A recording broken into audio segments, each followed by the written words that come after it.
You I stay might, there and you can see your lovely faces. Okay. I'd also like to mention that as long as Dominique is here, that Dominique worked with me all the way through the book, checking all the astrology charts. Hmm. Yes. Hi, So, Dominique. Long time no see. Good to see you hi again. guys. Hi, Rita. Hi. I thought we Darlene, already hello, started because I welcome. got here like 2 minutes after 12 and I thought, oh, you already started, but we didn't start. We didn't do an introduction No, everybody or is LA late. Uh, who we got? oh, Okay. you Wave, meeting wave. Okay. Um, hmm, here's my, oh, it's raining here. I don't know about the rest of you. No, it rained yesterday and Yeah, last we got some it night. rain was yesterday, but it, we're getting it it here now. was raining in Sherman Oaks. Yeah. I think it is still. Yeah. Kiki, Mar, Nancy, Wave. Hi, ladies. Nice to have you with us. Thank you. Don't mind me. I'm checking my phone to see if I'm getting any emergency text from anybody about trouble getting in. Hi, It's Jim. also No. in Thanks for saying Westchester. hi. Okay, Nancy hi. here. Hi. Hmm. Okie dokie. But two things. I want to finish my thing about Ben Franklin, and I Yes. know it's not the topic and we don't have to do it to the end. But last month we did women in history, right? Which was great. Right. We went over great. And now we're starting with the Constitution, but in between we had the eclipse. I don't remember us ever mentioning anything about that eclipse last time. So can we go We talked about back it and, last month, but huh? we I did went talk to about it it. last month. We did? Yeah, we had charts for it. Yeah, we We didn't did. go into a lot of detail about it, but in fact, I have stuff for it to talk a little bit about it briefly before we get into Cornelia's program. Oh, Um, I went to it in Missouri. I also have a copy of the eclipse too. okay, great. We'll talk about it when everybody. we get there. Okay. But yes, everybody is fashionably late. Maybe they got caught in the rain. So let's get into the program, shall we? Let's get started like okay, here we go. Wait, don't remind me. I know what I'm doing. Let's see, we're recording. Share screen. There we go. That's what I want to do. Here it is. Starting a little. Well, no, wait. We gotta. Hang on. Cancel that. Stop it. Stop it. Stop it. Go away. Um, we need to go around and everybody. In case everybody doesn't know everybody. Cornelia Hansen, of course, is our primary speaker. I'm Jim, organizer with Spencer of this meetup group. So thank you all for showing up. Let's see, Spencer, you've got anything you want to, any announcements you want to make? Anything you want to say quickly? Not really. I've been so busy uh, doing readings and having my own struggle with mundane astrology and then the eclipse that I've been overwhelmed. That's all I Oh, Yes. So sorry, Spencer. can. That's I'll leave her for you. Dominique, unmute. What you up to, girl? Keeping busy with the home renovation the last few months. So I took a nice trip to Texas with my mom to try and see the eclipse, but we mostly did saw almost a totality and then sat in like that quiet totality, but the clouds were blocking the beautiful sky show. So that was kind of disappointing. But so yeah, I've been very much busy with the homestead. Okay. You got anything coming up that you want to let people know about? Not at the moment. Cornelia and I are working on quite a few things. Oh, goody. Yeah, so we'll definitely announce those when we get closer, but I've been trying to get my home and office back into working order so that we can actually function. But yeah, so I'll keep you posted. Okay, thank you. Mar, how are you doing?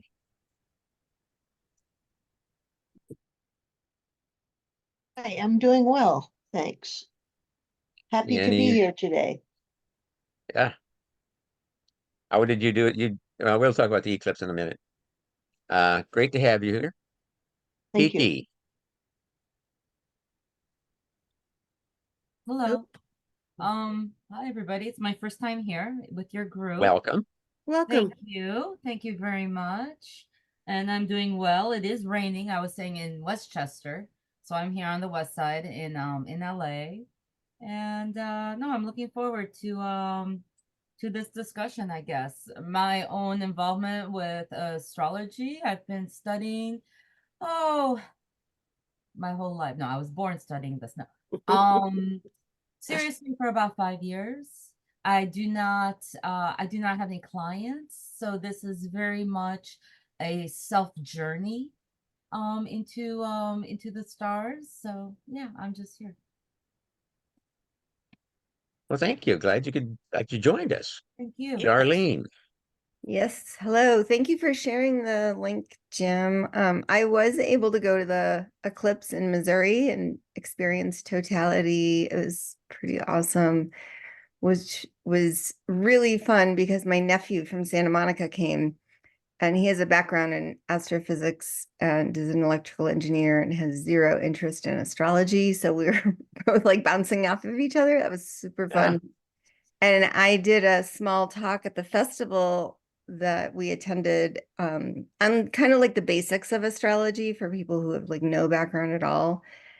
And I just wanted to share my Mercury retrograde story because I decided to take Freddie Mercury's chart and put it on a vinyl canvas to use as a visual. And it literally arrived the day before and almost got forwarded to my California address. And I had to go twice to the post office and fight with the supervisor to get the chart. And he chose Mercury as his last name because of the planet Mercury. yeah. So, of course. So anyway, that's kind of fun. But yeah, the totality was fascinating because even though you knew exactly what was happening, it was really spooky, I thought. Yeah. Yeah.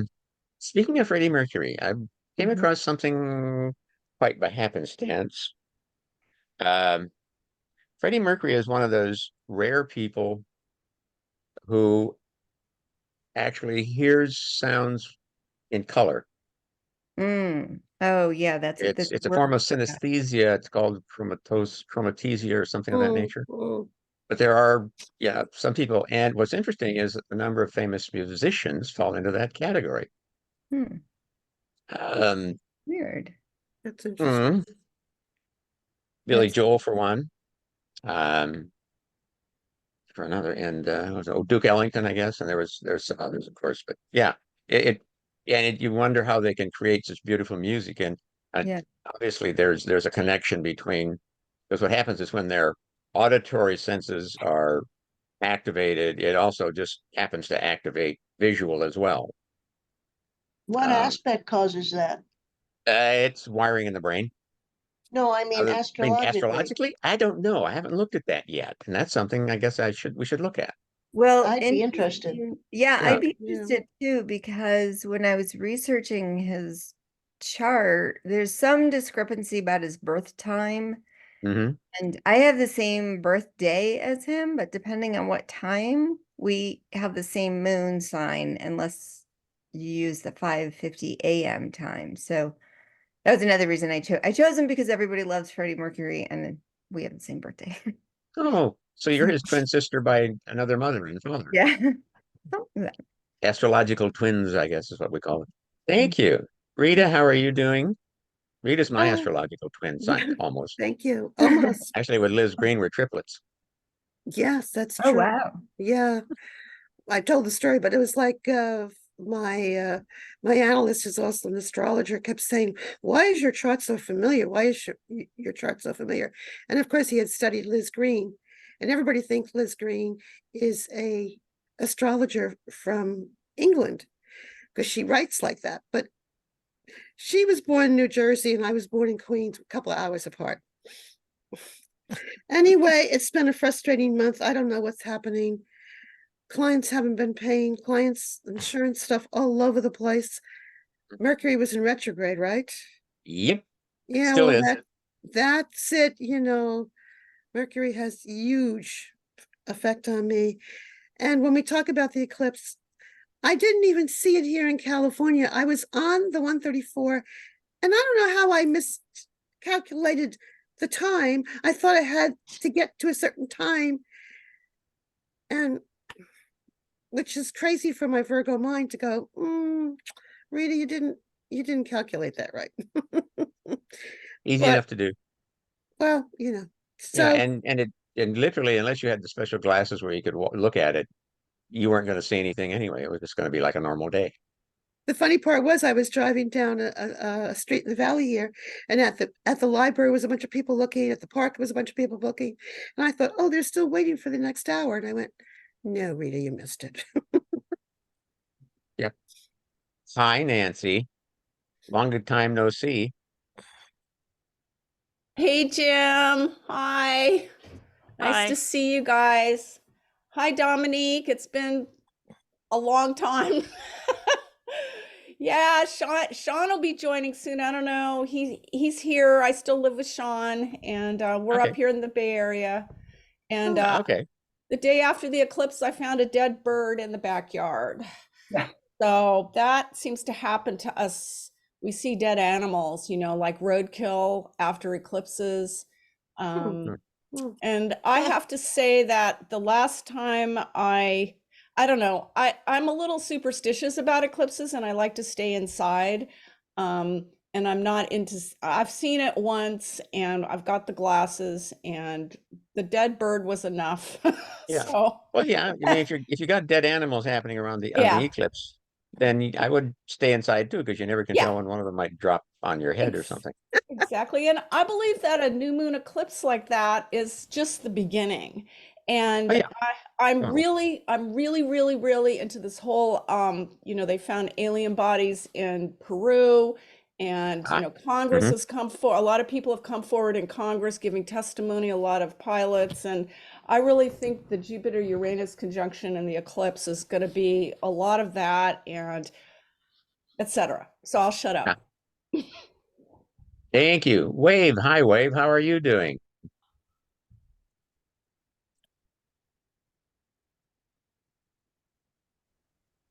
Hello, I'm good. I moved to Sedona, Arizona, where I'm sitting Oh, outside. As you can see, I got my sun hat on, and I launched a new Facebook page called the Star Path, okay. and the Star Path XYZ, and it's a mix of spirituality, inclusive of the solar system, without prejudice or misogyny, All right. Good. which is That would unlike be any other spiritual path on earth. So Right. I thought it was about time that we are independent of the terrific. system that created the misogyny and just move into, greater acceptance and tolerance of all paths and truths converging into, All right. yeah. Okay. It looks like Patrita stepped away. Oh, she's in her kitchen. Sean, how you doing, man? Haven't seen you in forever. Yeah, unmuting. Yeah, hi. How's everybody doing? Fine. We're doing well, thank you. Good. Sorry I was late. I was talking to my daughter. So yeah, well, I Everybody's don't know. good. I missed what Nancy said. We're working on transit calendar and working on producing some stuff to work that and have a simple tool that people can utilize. We think it's pretty cool. So Oh, that's great. Yeah. yeah. Yeah. Okay. Oh, you did the dead bird didn't land on your head, did it? No, it's just cold. Okay, doke. Hi, Patrita. I'm How are you going doing? deep. I'm going deep into the occult with the black. There you go. All right. I like the background. Oh, unmute, Patrita. Patrita, you need to unmute.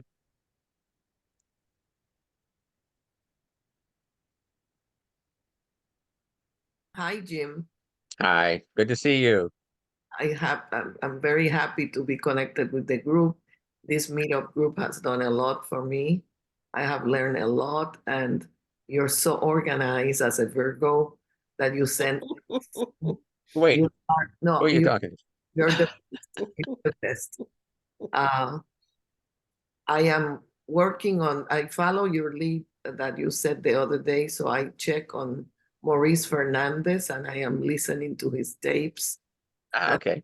That and about the eclipse is a portal of the heavens, and we should not be afraid of it, but it's going to make changes in many people's lives.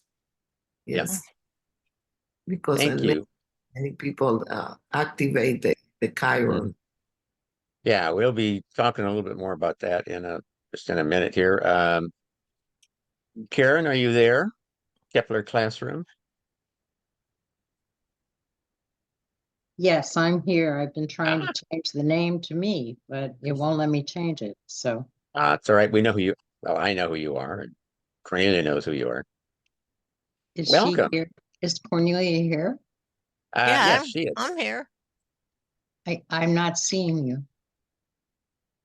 Um, Oh, yeah, she who do dropped you off. see? Oh, no, she's on top. Mhm. Yeah, I'm on the top. Oh, now I see you. Okay. Yeah.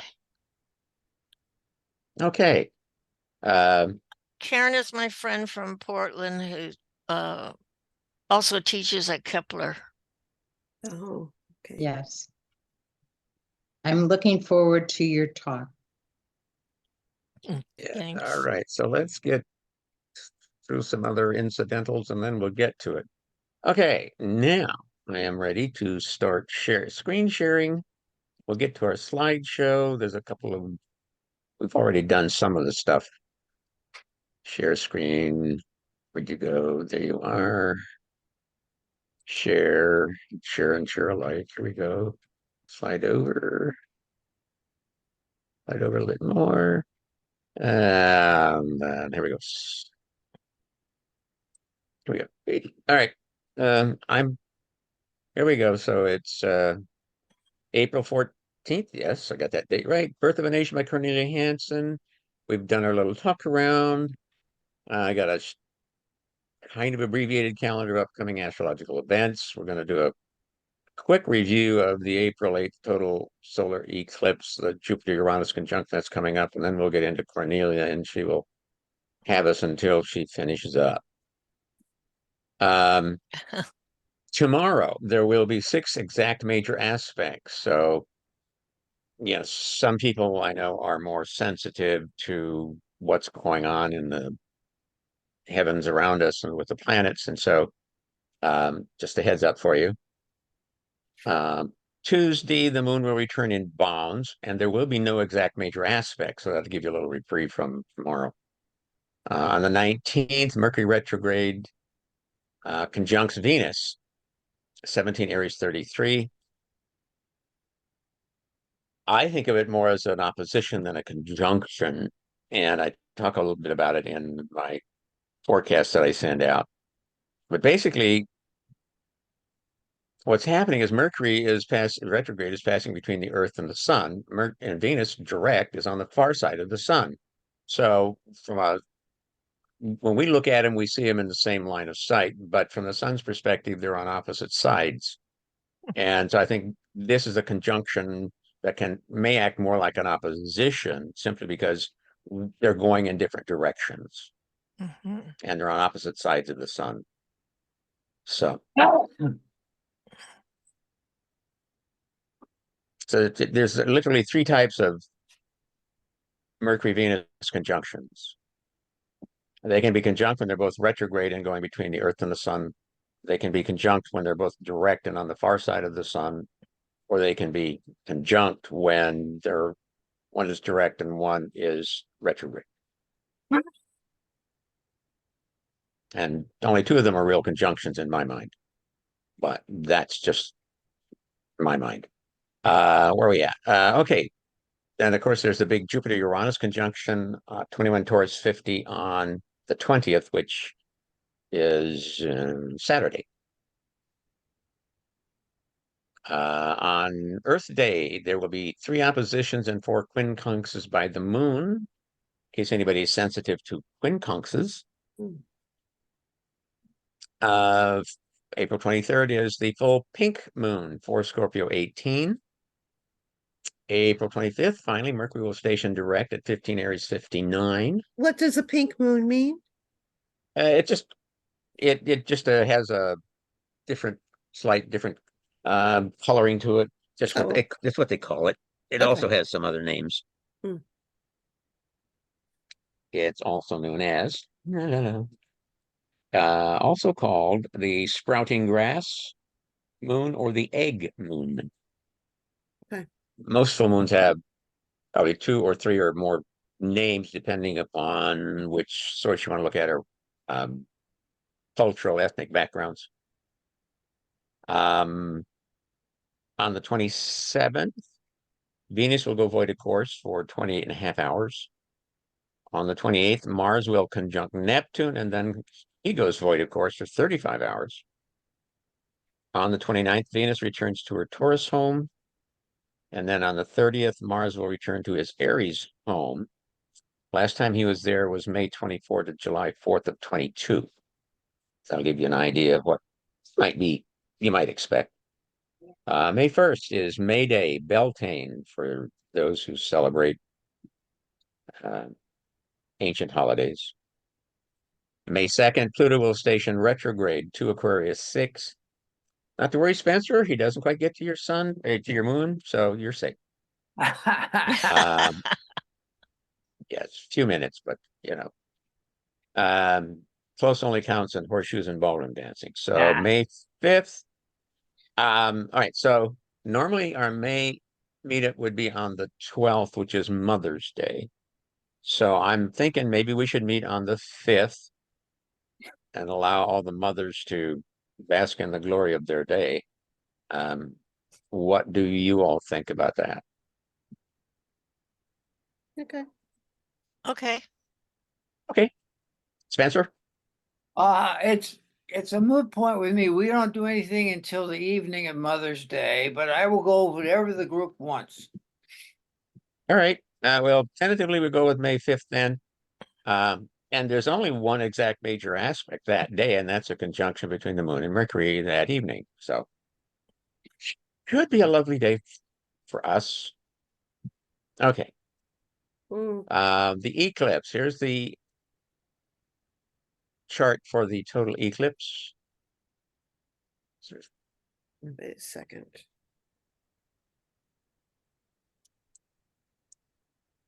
I'm trying to see if we got.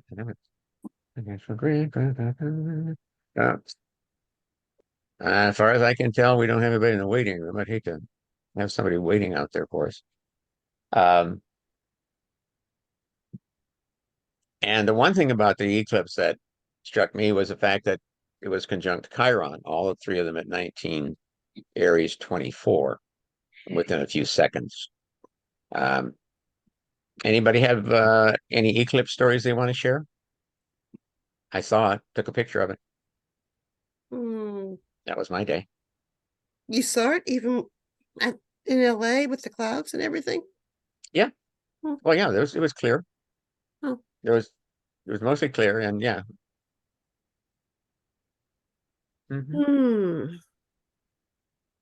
Y'all good? Everybody good? Well, everybody survived it because you're here. So. Well, what about all the stories? It also happened on a full moon, didn't it? No, it's a new moon. Oh, new moon. Sorry, the opposite. Yeah. Yeah, it's a new moon. Basically, it's basically my wheel. Yeah. I have Cancer rising. Yeah. Yeah. And that conjunction of those 3 is exactly on Uranus in my 10th house. Let's see. And here you are presenting today. Yeah. New beginnings for Cornelia. Yeah, Right. new moons are new beginnings. I would say one distinction for a total eclipse or an eclipse is the fact that the energy supposedly will last longer, like till the about the time of the next solar eclipse, which is October, I think. But what about all the energy and the signs and everything? They're all almost clustered up That's there, aren't they, at the top? Yes. Yeah, it just happens that this time around we have this cluster going on in from with Pisces, Aries, and Taurus, um, and that's going to start to spread out as we But what progress does into the that year. mean, like energy-wise? Um, Energy wise, I would say that there's you got a lot of Aries energy up there in the 10th house, and it's intercepted. So, um, intercepted signs tend to, they can have a little more difficulty getting expressed from an energy standpoint, um, because they don't have the house cusp. Um, so that, and it's very confined into a 10th house, um, authority, higher, recognition of yourself. It can be like people are trying to get recognition and they have more difficulty getting it. People struggling for power may have more trouble Hmm. obtaining it, getting recognition for it, getting called out for things. I suppose in some ways it's kind of indicative of what's going on with former President Trump and his efforts. I mean, he's making a lot of noise, but he keeps repeating himself when he isn't stumbling over his own words. That, But that south node is conjunct is Jupiter in the second house. aha, Can I say something? please do.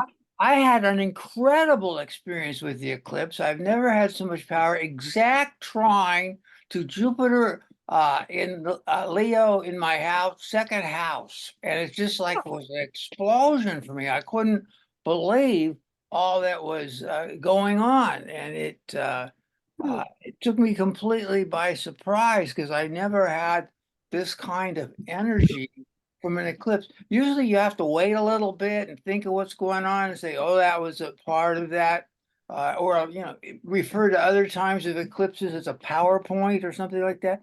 But for me, pow, my phone exploded. People called me up, what's going on? It was just, I have to say, I've never had an eclipse quite this powerful. The only thing I saw that was this powerful was the conjunction and the solstice point of 2019, where eventually, by January 12th, when Saturn conjuncted Pluto, the whole thing went crazy. And it happened pretty quickly because I know by March, by St. Patty's Day, we were on let's sit down and think this over. So anyway, that's my witness to it. If you had something that tight within a 50-minute experience of something, and it was just far enough it didn't oppose my son, thank God. All right. Dominique, you have your hand up. Oh, sorry. Go ahead, Dominique. Hi, yeah, I just had a couple of thoughts.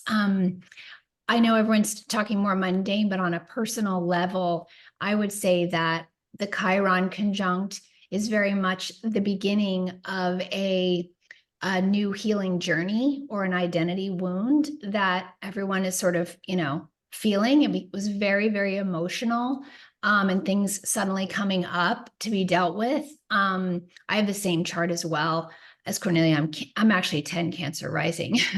But I found it very emotional, like surprisingly emotional. It was opposite my Uranus.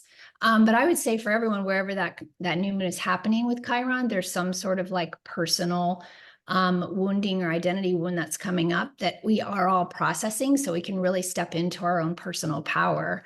And I think a lot of people found it that I've spoken to, I found it quite emotional and surprisingly so in a lot of ways, like things coming to the surface. Cornelia and I have been doing this cool thing about sort of composting the past and let things we want to let go of, because it's this huge releasing to be able to step fully into your power and who you are and your, identity. So I think that there's that wounding and also that tight Mercury retrograde, thinking about a lot of things.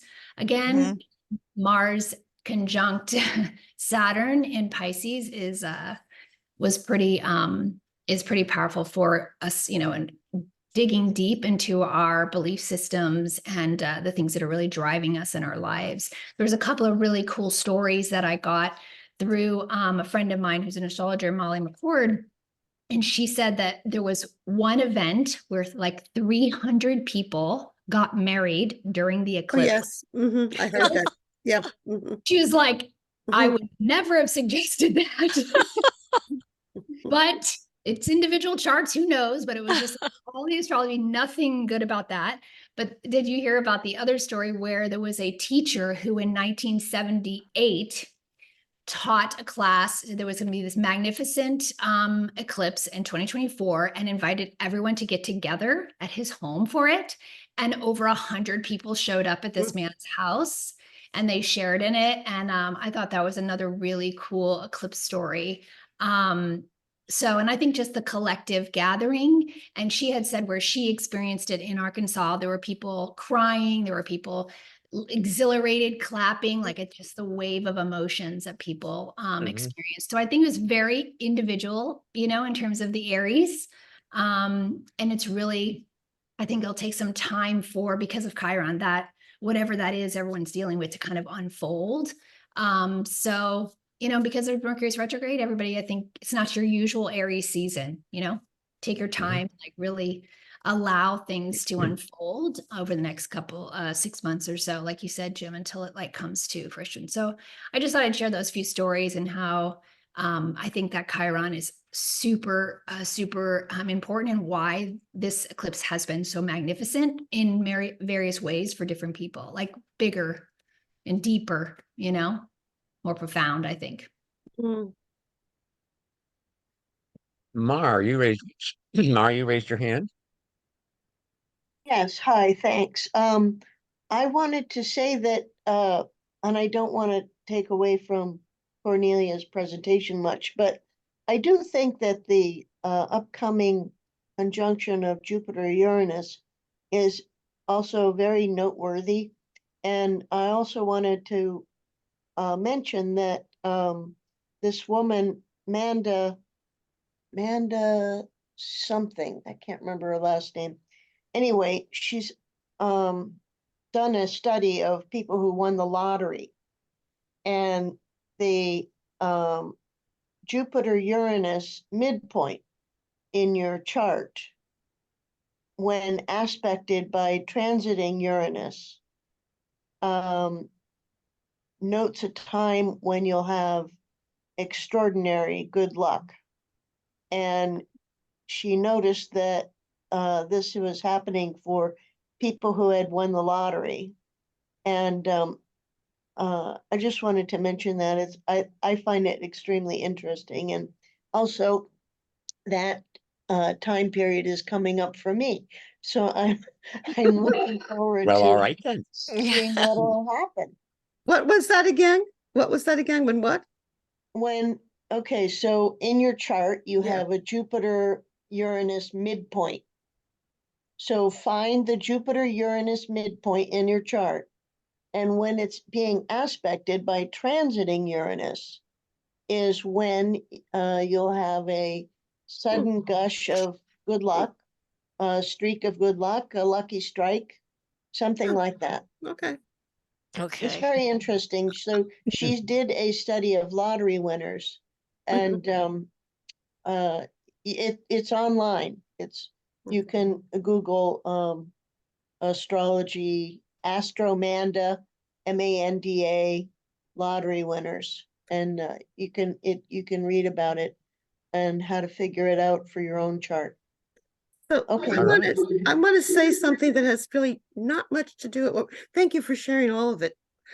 That has nothing much to do, but you kept talking about Mercury being in retrograde, right? Recently, how long is it now, right? Yeah. So when I go to the Huntington and Huntington Gardens in San Marino, there between when I go to the American Gallery and between the botanicals, there is this bronze sculpture of Mercury.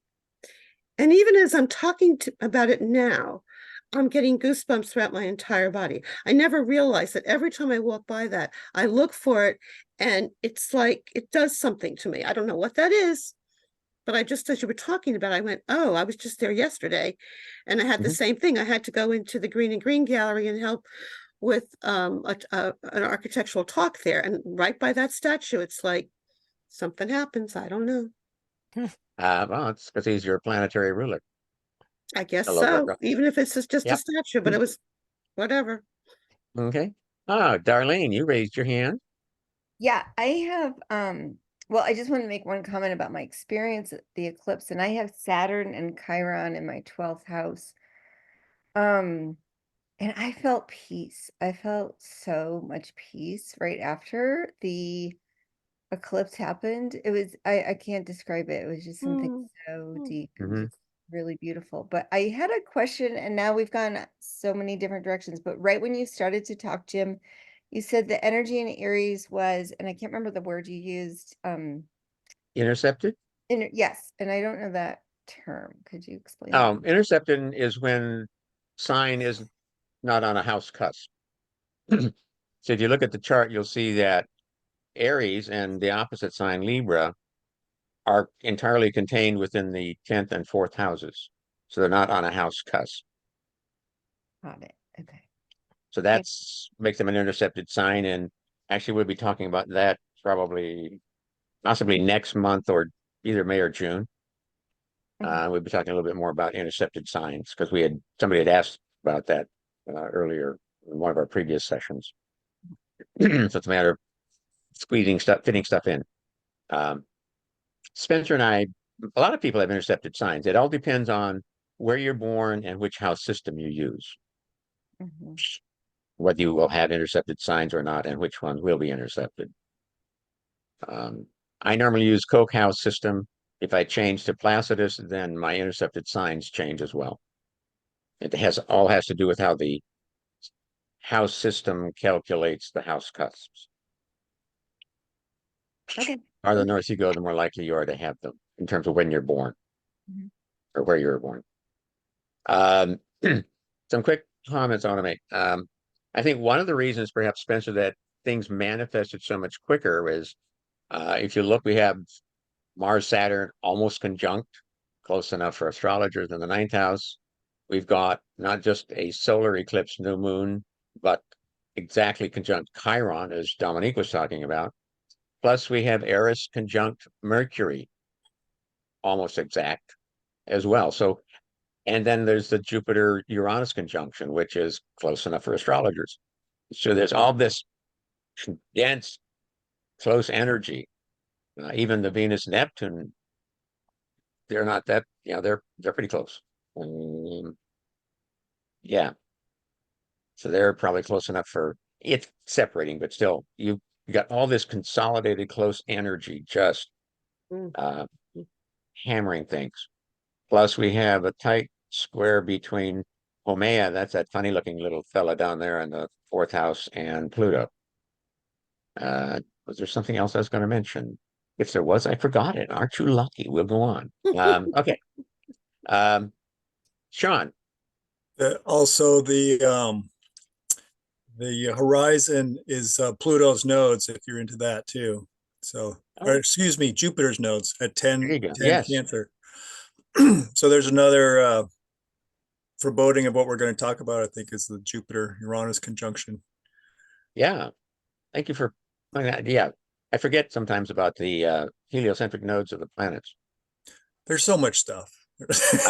Yeah, I know. It's in there. It's just a matter of shuffling through the Rolodex. You're doing good. You got some of these new dwarf planets or whatever you want to call them.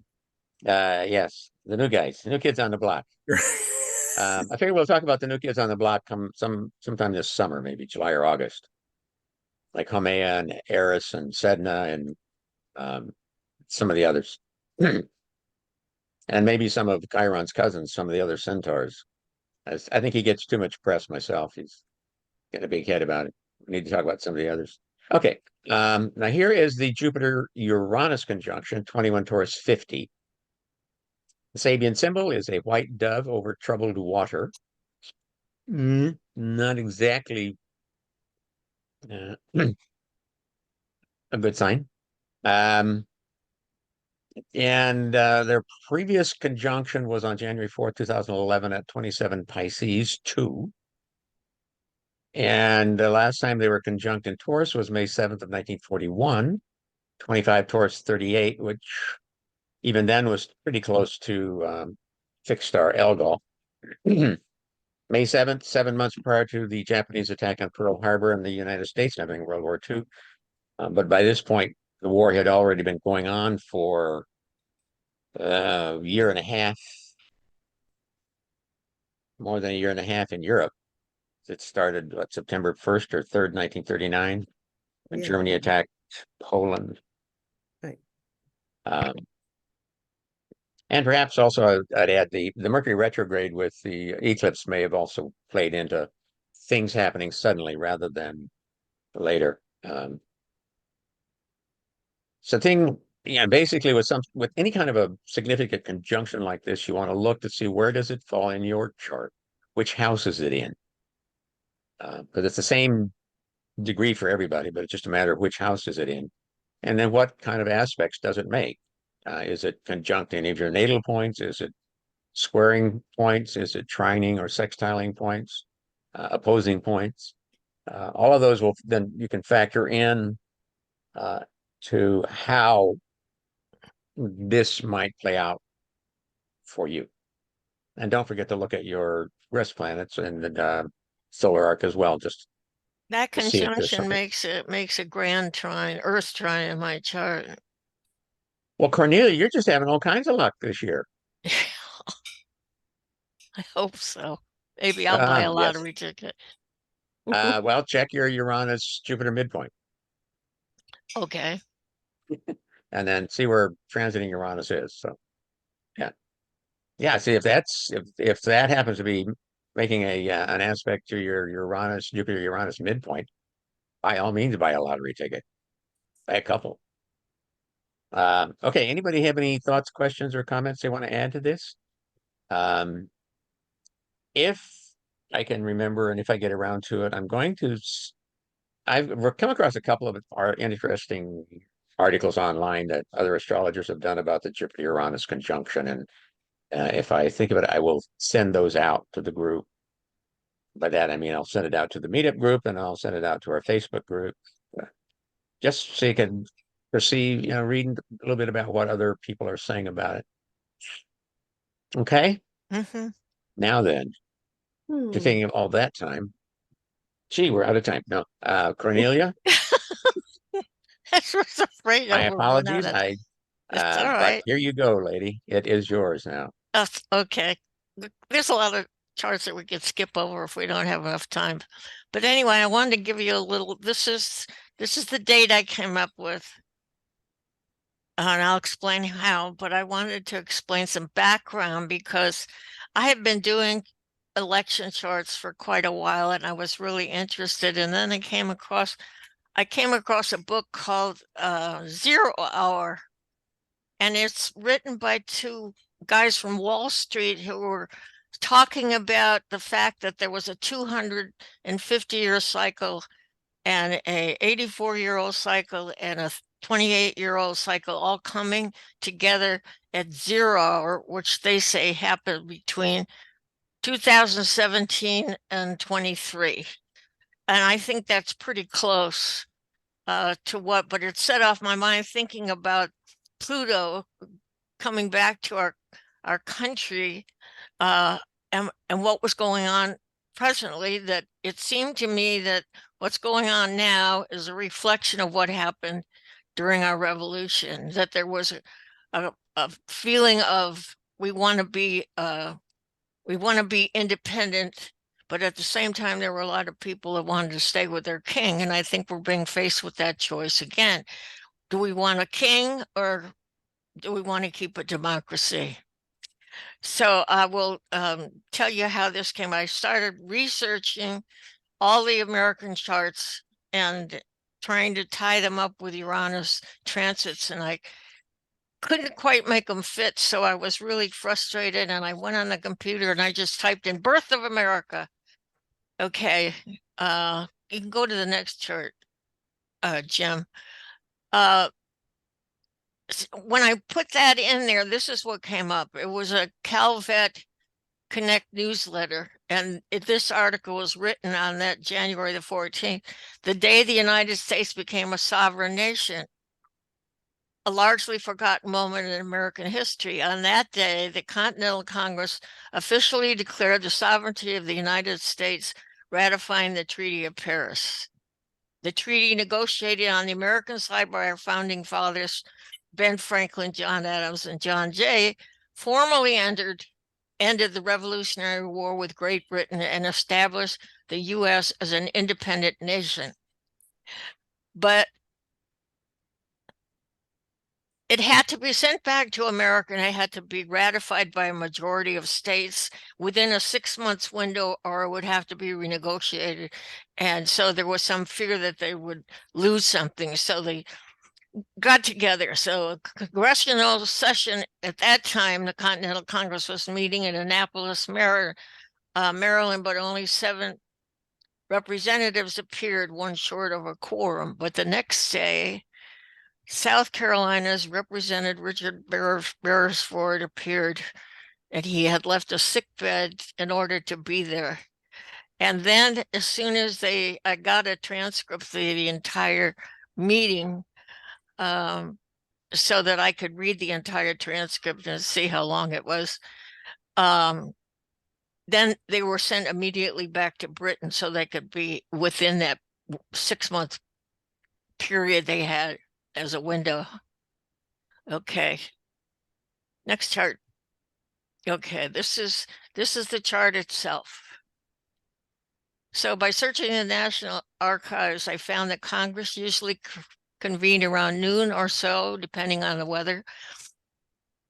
A reading of the written notes of the meeting showed that it began with a roll call, a complete reading of the new treaty, and then they had to take a voice vote. And then each representative then had to sign the treaty, after which they made the appointment of a person to take it quickly to England. So I kind of figured out what exactly the time was when they met by contacting the Senate history. She said they usually read around noon. And I read through the chart, and I happened to glance at the clock, and it was said 1:31. So I used that time as how long it would probably take them to go through this whole process. So that was the time I picked. So in looking at this chart, I just wanted to present it to a bunch of professional astrologers that I really respect and get your feedback on what you see in this chart. So take a minute to look at it before I start talking about the configurations that I felt were important and what they tell us.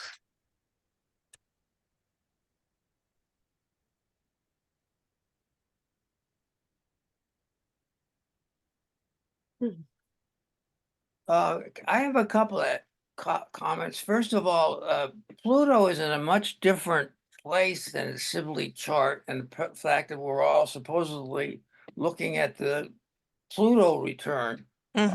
This completely changes our concept of the Pluto return, but it introduces a very interstellium.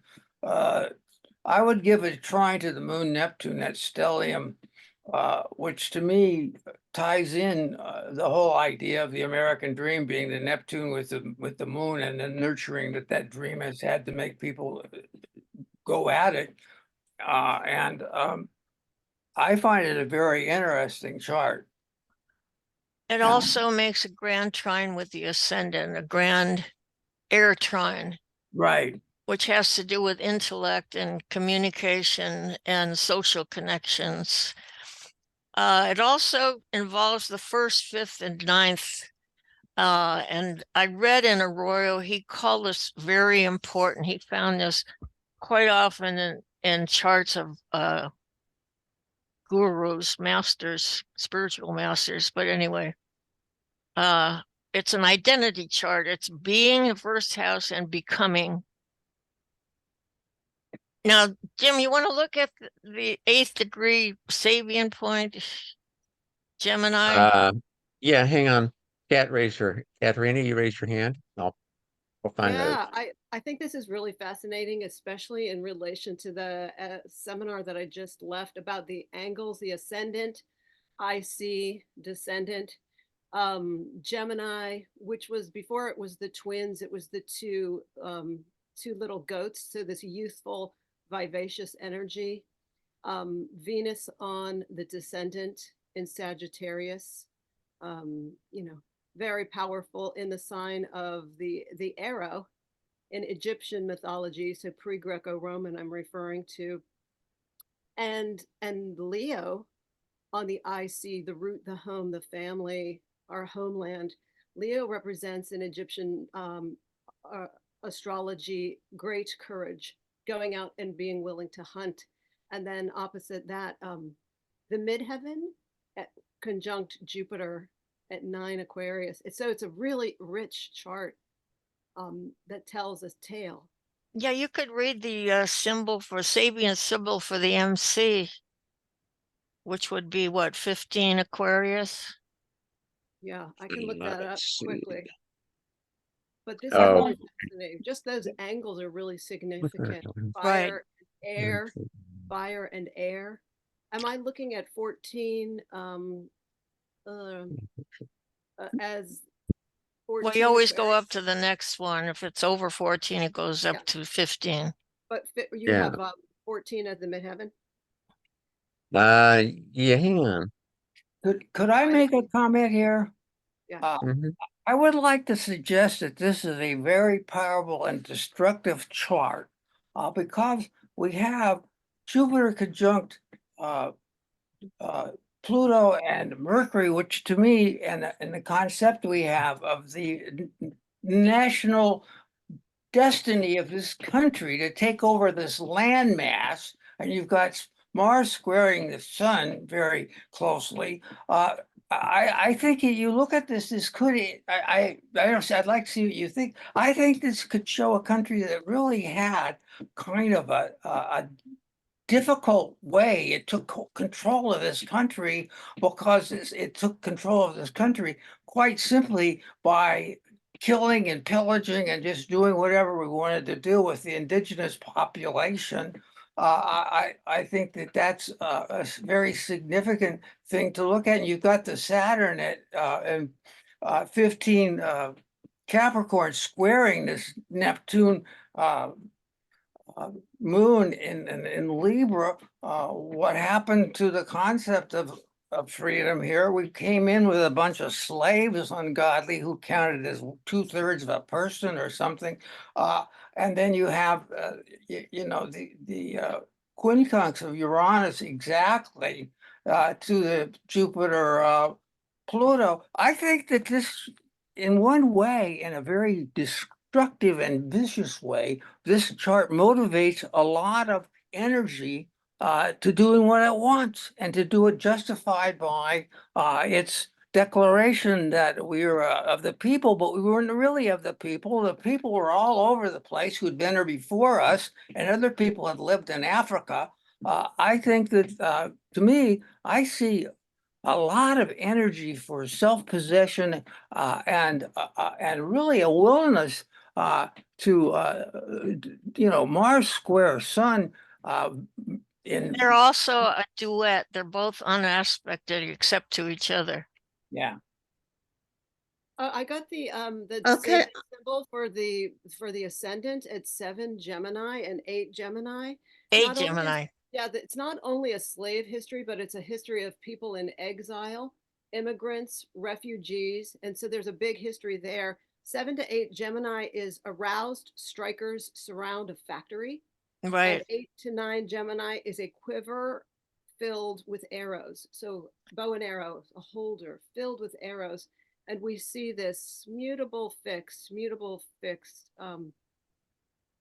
Well, that Sabian symbol is also, to me, it was what Yudjar said. It's the rebellion of the regular people against the elites, and those are the people that came here. Cornelia, I got confused. Okay. We're talking, can we go right back to the basics? We've got the Declaration of Independence, and then we have the birth of the Constitution, right? And actually formal signing us away from Britain, right? So what's the 1776? That's the Declaration of Independence, and that's usually when we used to celebrate the United States. Now, how are we doing 8 years later? I knew it took a while to make the Constitution. I was talking about that, Ken Burns, where Benjamin Franklin was trying to get everybody on the same page.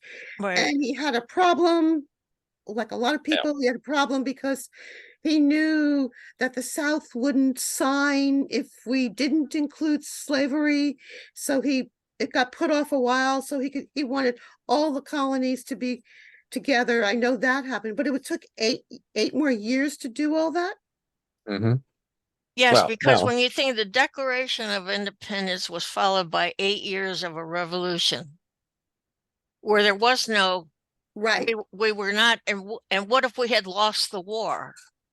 We would, that was why they kept the name secret, because they didn't want to be subject to being executed later on for treason if they didn't win in the revolution. And they didn't expect to really win it. They were up against the most powerful army in the world.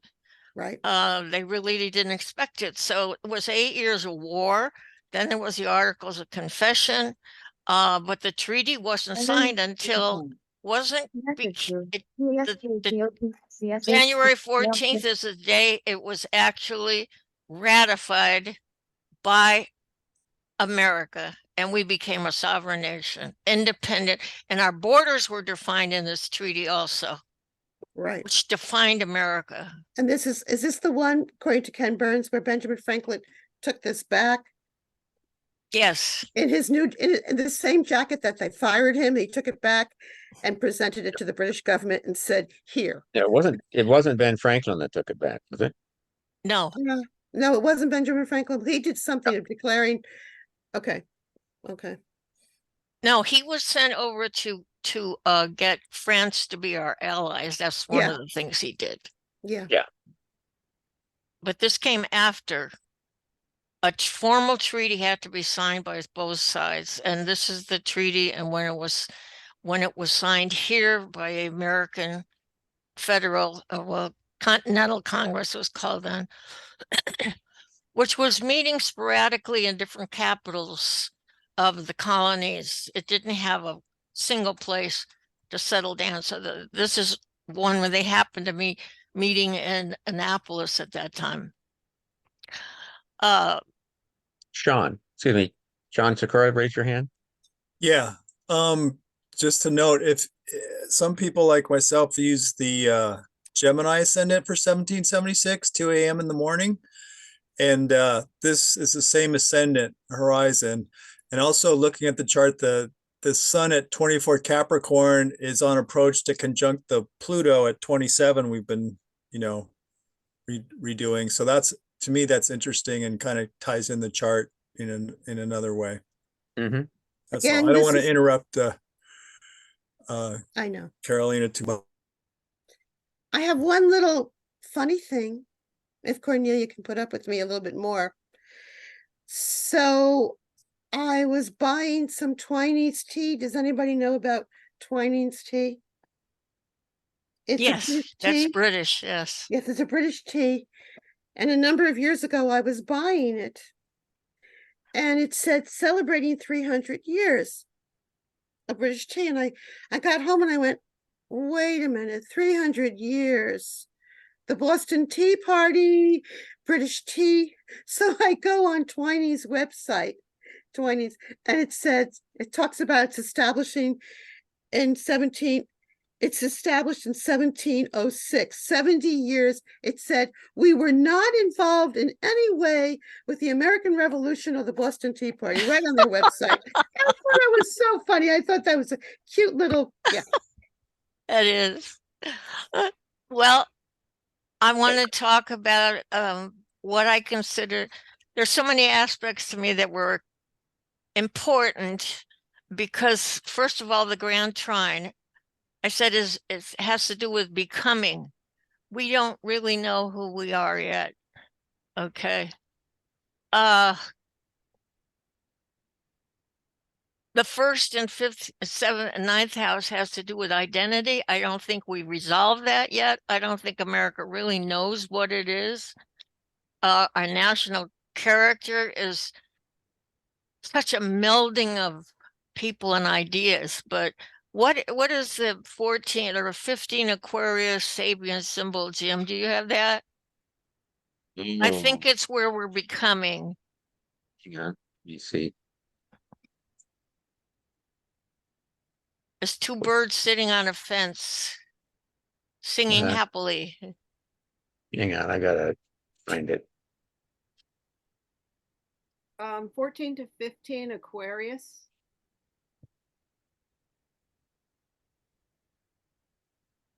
(14 to 15 Aquarius is two lovebirds sitting on a fence and singing happily.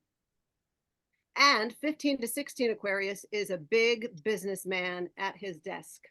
And when I go with the two birds, I think this is our goal, is because what Roger calls it is a melding of the ego and the soul. Okay, becoming one. Mm-hmm. I'd like to point out that in the Grand Trine, we have that stellium, which is in the ninth house. And I think one of the motivations of the early people here was not only religious freedom, but capitalism.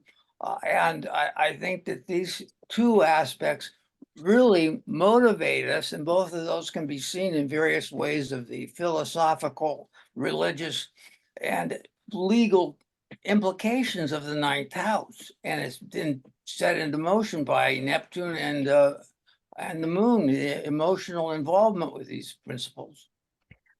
Well, what I wanted to go into, what struck me was important, was the yod. Uranus is in conjunct the Aquarius stellium, and Venus in the seventh house.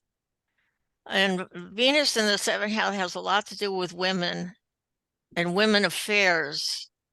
And I think what this explains is so many, which I'm going to bring up later, all the unconscious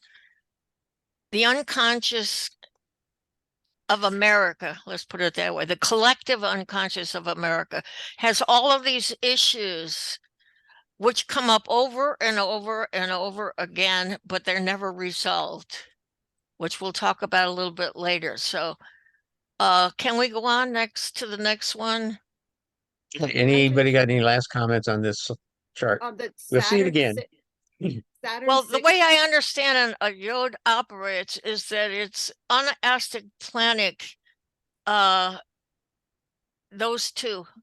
It means that the person or the country will express from day one in some or other the unspoken, repressed, unbalanced theme of generations. So you're kind of giving form to the shadow of your parents and grandparents that they brought with them. What beliefs did these people bring with them? You remember this was during a colonial period. Right, and Saturn represents that patrilineage, and 16 Saturn Capricorn, 16 Capricorn is a repressed woman finds a psychological release in nudism. And it ties into that capitalism, because America is known as a nation that's we've really sold ourselves as women. And by the way, Wave has had her hand up. Wave, did you want to speak? Wave? Well, the interesting thing is if you look at the whole chart, there's only one opposition, which is Yeah. the axis of the yod, which is Uranus opposite Saturn, which explains our swing back and forth between liberal periods when I think I mentioned that when we get to the issues, we'll look at it. Okay, let's go on to the next one. Yeah, here are these. The yod, Uranus and Cancer in conjunct the Aquarian stellium and Venus and Sagittarius. The reaction point across from Uranus is Capricorn, and we tend to swing back and forth between historical cycles which relate to the concerns of the people versus the concerns of the few. So we go back from liberal periods and we go to conservative periods, because every time you get a reform for change, a disruption of Uranus, Saturn comes in to stop it. They want to keep this status quo. Okay, what else? I said the duet of unaspect planet between Mars and Aries and the square to Sun and Capricorn. And that also has to do with the fact of why we don't get involved in wars, big wars. We stay isolation. These can work together or they can work separately. And of course, the Mars is intercepted. So sometimes it acts as American interest. Like we were in Vietnam for 5 presidencies because it was in our interest. It didn't become our war until later, but that's what we tend to do. We go in because of its own interest, like we're doing in Ukraine now. We're supporting them against the Russians because we don't want to fight the Russians. And then what happens later on is that quite often we pull out of places when we're still needed. That's what these unaspect planets mean, Mars and the Sun. And you have to realize how they're connected because the president is also the commander in chief. So the president's personality and ego and whatever is that person really has a great deal to do with how we view the country or how we are viewed by others. But he's also in command of wars. Like we know what Bush started a war without any real evidence, but they went along with it. Okay. What I also want to draw your attentions to is Chiron and Taurus. And I found that I have the same thing. A deep insecurity and a search for security often mirrored in material values. And because it's in the 12th, it lies within the collective unconscious. And it comes out periodically, our race relations, all is going back to the Civil War. And the axis of awareness is, as I said, a swing cycle between liberal periods for the people and conservative periods for the few. And this has been defined by historians. Okay, so we can go on to the next one. This is an announcement that appeared in the Maryland Gazette right after the ratification. So it tells you our national borders are defined as stretching from Maine in the north to Georgia in the south and west to the Mississippi River. And this news was sent out to all the different states so they could announce to their people that we were now a sovereign nation. This is just the last part of the article I got from newspaper archives.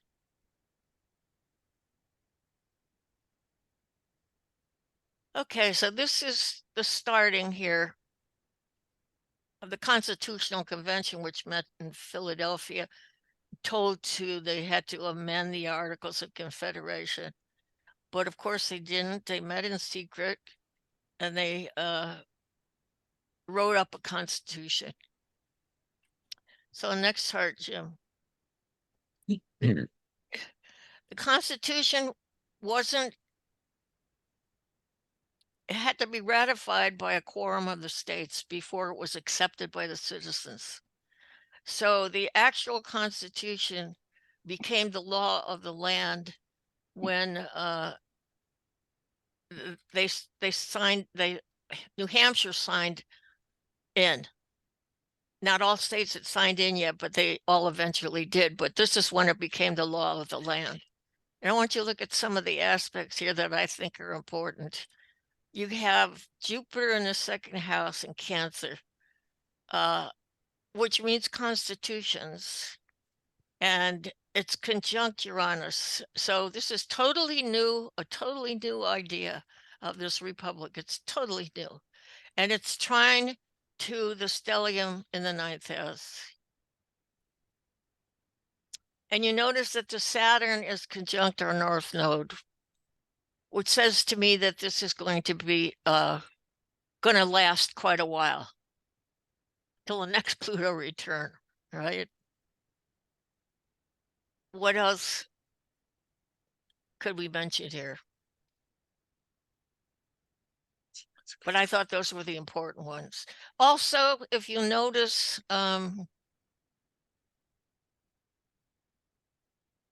maybe that's in the next chart. It just dawned on me. This is July 2nd, and when I was doing some research, it noted that in a letter that John Adams wrote to Abigail on July 3rd of 1776, he commented that he thought July 2nd of 1776 would be the day that the American people would be celebrating. Right.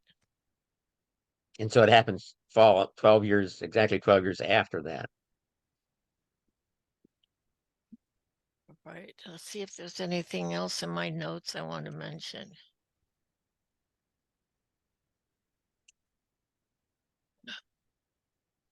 I've got all my notes here. I think also if you look at that Saturn Uranus, you have to think of it in terms of what's happening today also.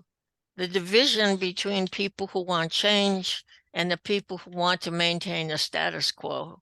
Mm-hmm. We're going through that's the axis of awareness, and it's usually ticked off on some places, when war start or whatever. Yeah, I Okay. noticed that Mercury of the Constitution ratification chart is trining the Venus of the treaty chart, while Mars is squaring Venus of the treaty chart. Mm-hmm. Well, there was a big fight. Yeah. It was a lot of hostility between the Federalists and the Anti-Federalists. Mm. Okay, now this chart happens to be the day that the Senate finally reached a quorum. They were meeting in New York. This is to set up the new government. It's already been in place. We've agreed that we're going to have a republic. Like Benjamin Franklin says, if you can keep it, which is another question today, isn't it? Yeah. So this is the day they started setting up the government. Washington was president and John Adams vice president. Alexander Hamilton was the head of the Treasury. Jefferson was the head of Secretary of State. John Jay was the head of the Supreme Court, so on. So all of these things took exactly 2 years. Okay. This is the first session of the first one. Now you notice, really, if you think about it, the Jupiter in Cancers is exalted there. And I think these men were exalted. I really do think that the whole idea of the visions that they had, we have not realized yet in this country. I think the Chiron has been working against us because of that materialism search for security, rather than the security that our founding fathers were searching for, even though they weren't, well, they were Christians, but they were mostly deists, and they had a different view of things. And they envisioned a republic of wise men being elected that would care more about the public welfare than they did of their own personal interests. And they believed in education. They believed in the separation of church and state. All of these different things. So I find it quite remarkable. And then if you look at the Fabian symbol on the midheaven, Jim, 29, well, it's uh, actually 30, right? yeah, 30 of uh, Pisces. Who's got the book handy? No, Cat? zero Aries. It's 29 Pisces or zero Aries. Yeah. Okay, I have my phone handy where I have the opening. I'm referring to Cafe Astrology's. So it's the last degree of the zodiac, Right. 29 Pisces. Okay, so that's the end of the whole cycle. 29 to 30 Pisces is a majestic rock formation resembling a face and is idealized by a boy who takes it as his ideal of greatness, and he grows up and begins to look like it. But there's another part too. Read the other part. That's the one that I have from Elsie Wheeler's original channeling. Well, look at the one before it. 28 Pisces is light breaking into many colors as it passes through a prism. That's our motto of the United States. E Light pluribus unum, from many one. Light breaking into many colors as it passes through a prism.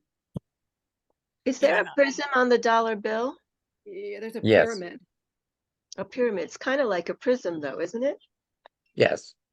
Yeah. Am I seeing a repeat of Gemini South Node here? Is that something that's concurrent with a number of these charts, Cornelia?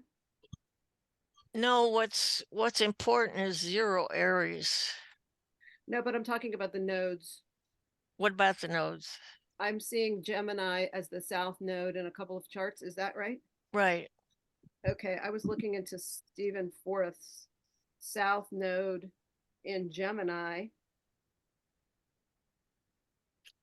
And that is a quick intelligence, verbal fluidity, lightning reactions. Again, youthful Gemini, sheer speed and flexibility of youth. And what's the North Node in Sag? North Node in Sag. Yeah, that is the North Which Node. is trine Uranus. North Node in Sagittarius, the sign of the philosopher, emphasizes the present tense need for this person to think deeply and intuitively about what is truly important in life. And that is our nation. Right. What is truly important. And it's Life trine the Uranus there, which makes a grand fire trine again in the, well, it makes it with the Venus on the midheaven. And so this south node in Gemini is in the present life, the individual or the nation with the south node in Gemini must guard against a state of chronic overextension. He or she or the nation must be wary of a pattern of having plenty of effective tactics, but no overarching purpose or strategy. They are relentless pressures towards chatter, running around in circles. Well, that's what they kind of were, running all over, because as soon as that was signed, as soon as the treaty was signed and we became a nation, people wanted to get out west and get that land before Other countries did. Yes. And a helpful yoga or action is to spend some time every year on a mountaintop thinking about where he or she or our nation is on our life's board game. Right. But I figured that prism breaking into many colors is where we are going. That was our motto, from many one. We don't have that cohesiveness yet, that we're totally separated again. So let's move on to some other charts before we get carried away. Before you go though, I wanted to add something. This is Wave. Can you hear me okay? Yes. Yes. Okay, so in both of the charts, there's a presence in the 8th house. The first one was Saturn, and now we have the Pluto.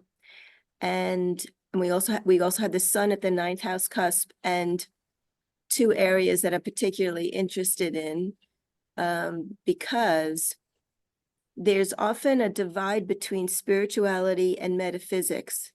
It's just done like that.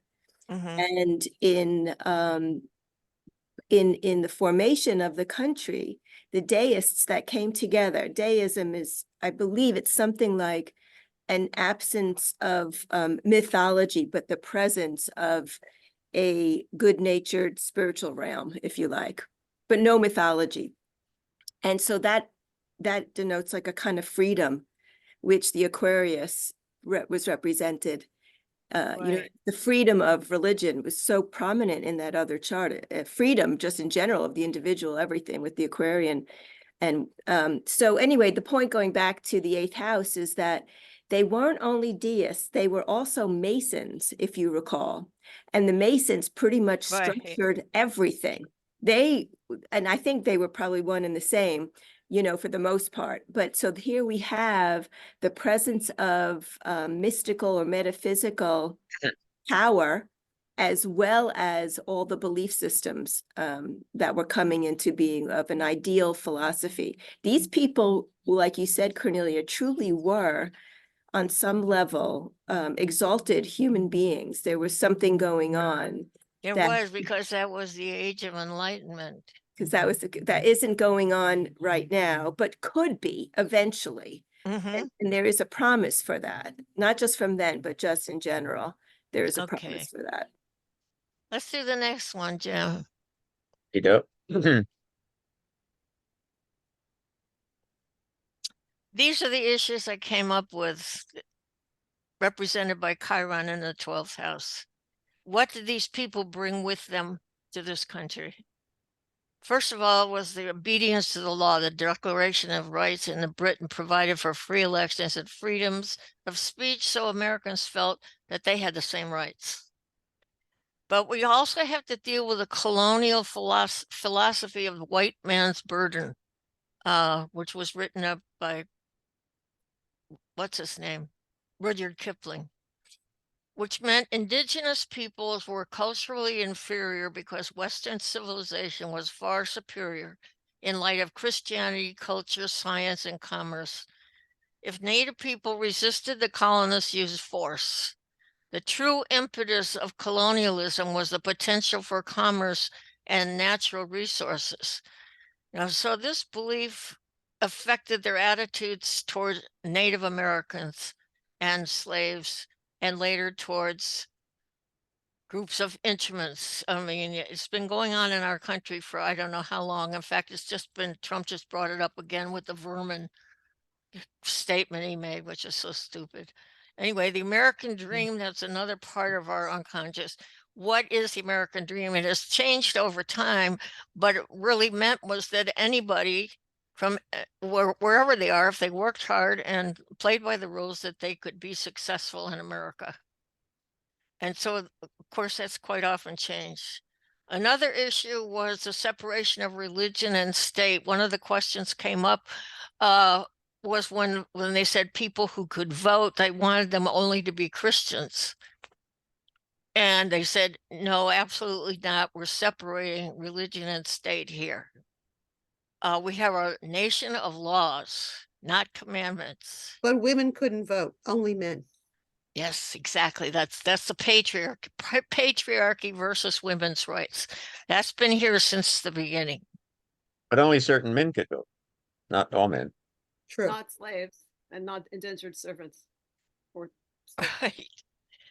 So we've always had the patriarchy. We've always had the fight between the states' rights and the federal rights right from the beginning. Mhm. But we've added additions to it later: income disparity, workers' rights, voters' rights, immigration policy, abortion rights, which we're facing again, gun rights, that really didn't start till the 20s, climate change and the LGBTQ community, which is also recent. But they've all become part of this caste system that we have.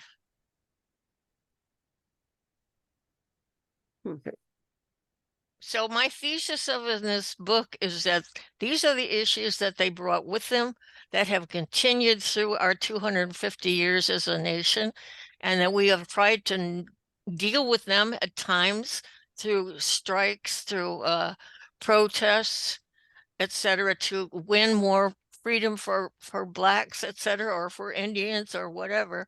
We've had this going on now for 250 years, and we are now at the point of the 0 hour where we have to make a choice.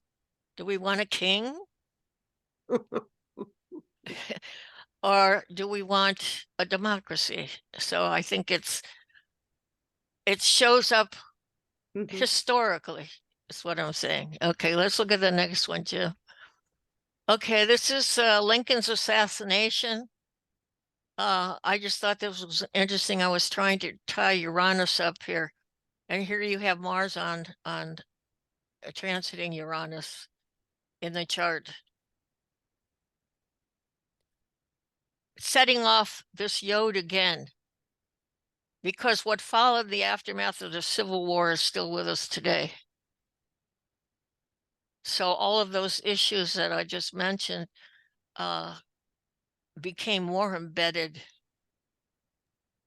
Can I just chime in real quick with this issue of Aquarius and its traditional ruler of Saturn? Real quick to say that I really want to bring back this traditional astrology, which goes pre-Egyptian, Mesopotamian, that Aquarius is ruled by Saturn traditionally. It is the water bearer. What that means is the people that worked on the pipes of irrigation in ancient Rome and literally carried water for thousands of years. It's symbolic of the laborer. And all of these issues that this nation was founded on was the stealing of slave labor from Africa, the stealing of indentured servitude from Ireland, from Scotland, from all over Europe, to come to these new Americas, the Dutch, the French, the fur traders, all these things about laborers and labor rights. This is where really the union and labor movement was born. So when we're looking at this Treaty of Paris, Mercury, Pluto, Jupiter, point of fortune in the sign of the worker and laborer is incredibly significant. The collective. The collective, the working man, the working woman. Right.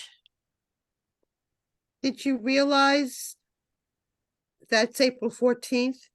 That was 159 years ago that Lincoln was assassinated today, on today, the 14th. Mm-hmm. Wow, Rita, thank you. I didn't realize that. Synchronicity. I didn't. Yeah, right. I didn't want to spend a lot of time in these charts because the ones at the end of the presentation are more interesting because they have to do with modern days. So we'll just skip through the next few and take a look at them.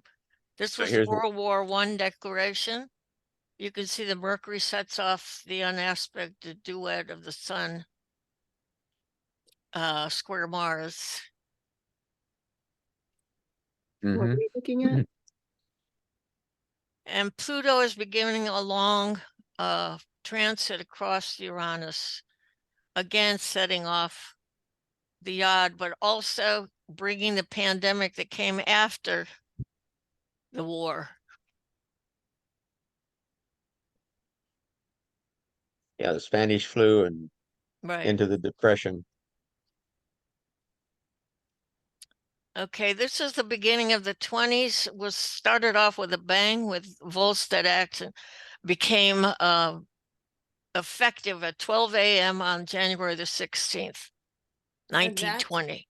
And What's the Volstead Act? Came from pig farms in the United States that were exported with the military American soldiers to Europe, and we know it as the Spanish flu because Spain was the only country that reported on it. Right. Anyway, so this was beginning of the 20s. Uranus is up there at 29. Trining the moon. Women had a new freedom that they hadn't had before. This is the age of the flappers. Connected to VASPHEOP CSH6TL6. I'm sorry, who? Wave, are you talking? Wave's not muted. Her Sorry. audio's come through. My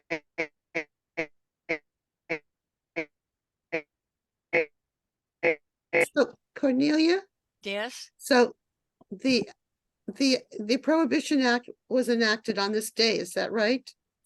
that's when it became effective. But It was isn't nineteen passed before twenty this. or around that is when women got the right to vote? Uh, When was the women's right to vote? well, that was later on.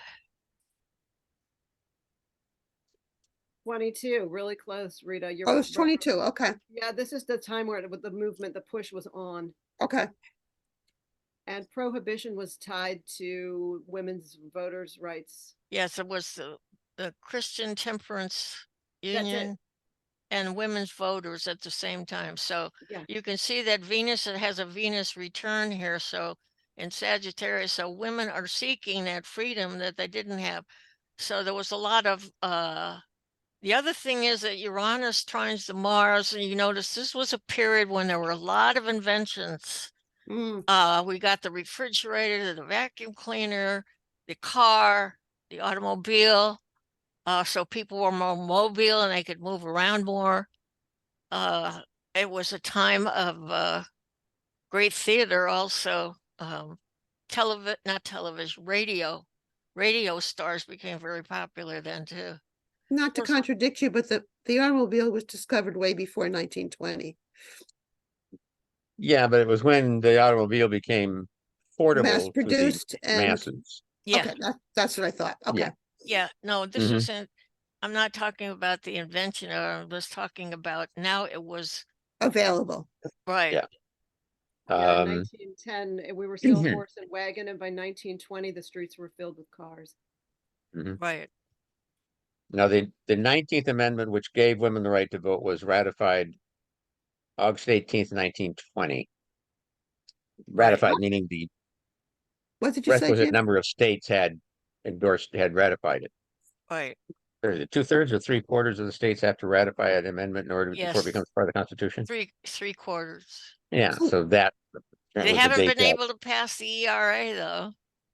Now, What did you say, Jim? I missed that. What was happening? What happened?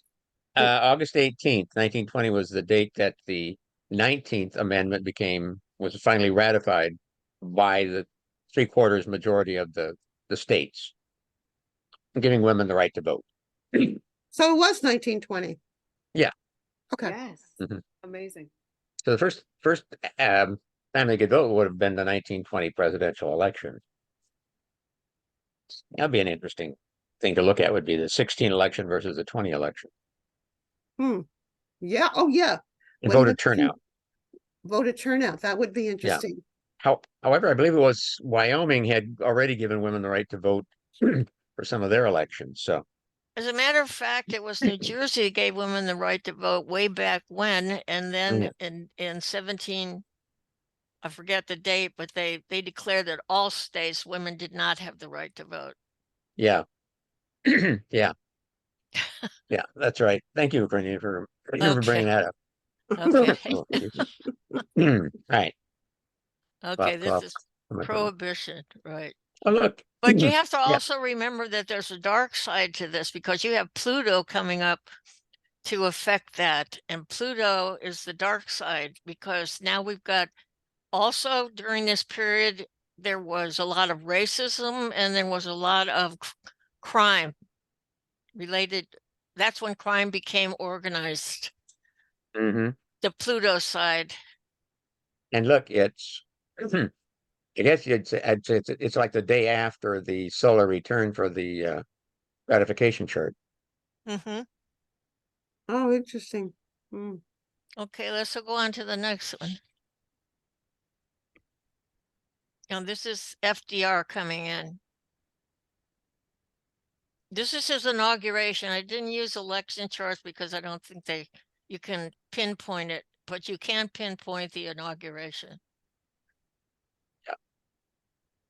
Huh.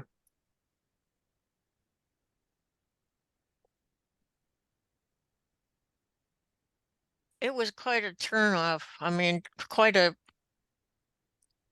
spectacular change. Going from the Saturn to the Uranus, really. Darlene, you have your hand up? Yeah, did you say that you can't pinpoint the election? No, you can pinpoint the start of it, but every state has a different, and you can't tell when they exactly call the presidential election. When did that start? Where it was one day? Do you know offhand? Well, Just I'm just saying every election you wait for the final cope, but sometimes it doesn't come until sometime after. Oh, I see. Yeah. Right. So I don't use election charts. I started using inauguration charts to see what kind of a president is coming in and what kind of administration it's going to be, and some of their policies. Okay. Thank Yeah.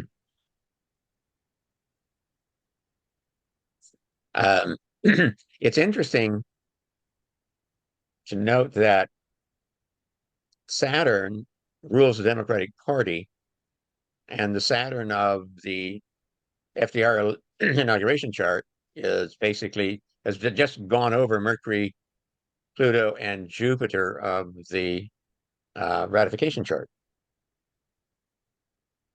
Right, all of which would have happened between the election and the inauguration. right. Well, we were in a Great Depression. Yeah. Oh, that's why he changed everything. Let's go to the next one, and then you see this is FDR's chart, and you see how closely he's tied to that Aquarian. Yeah. Venus on Mercury, Sun. Yeah. And you also notice that the Pluto is rules the sixth house of health is in the 12th house. And we know that he was paralyzed, but it was not open. They never showed him that way. Yeah. They didn't show him. It was mostly hidden. Yeah. But he has close ties to the American chart. There's no, and look where his moon is. I'm sorry, I missed what you're saying about, you've got FDR, you've got his inauguration, and now what do you have for him? This His is birth chart. Oh, his natal chart. his Thank natal you. chart. Sorry. Yeah. Yeah, I just wanted to see this, the ties to the American chart because I think they're important. Well, yeah, I mean his nodes line up with the ascendant descendant of the ratification chart. Mm-hmm. Moon on the Uranus of the chart. Yeah, plus all the things that line up in Aquarius. Yeah. Right. Well, this was obviously he was a person was going to bring about change, but the people wanted it. Yeah. The moon is his moon is conjuncting Uranus, and it was a whole change in our economy. His first 100 days was remarkable that everybody wants to follow. I'm going to plug Ken Burns again. He's got like I don't know, I think it's a 16 part On the Roosevelts. on the Roosevelts, an intimate history. So you start with Teddy and you go all the way through to the death of Eleanor. And it's like such a big spread of American history. It's so fascinating. Well, not only that, but you realize that the Roosevelts' ancestors were Hoffmans who came here early. They were some of his ancestors lie in the churchyard of in Kingston, New York, where the old Dutch church is. Right, right. So his ancestors and his DNA goes all the way back to the beginning. What's their original origin? The Roosevelts. Well, these were the Hoffmans. Now, I don't know. At that time, Oh. there wasn't a German state. It was called the Palatine State.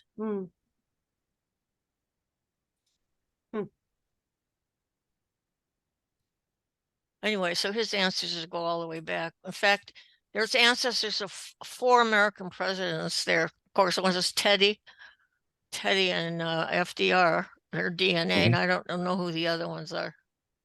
So we can go on to the next one. Copy? Sure. Oh, you also notice there's a nodal return here, isn't there? No. Yeah. No, No. that's in the previous chart. Yeah. Also, there's a grand trine with his chart to the inner chart on the 16 Earth. Right. Yeah.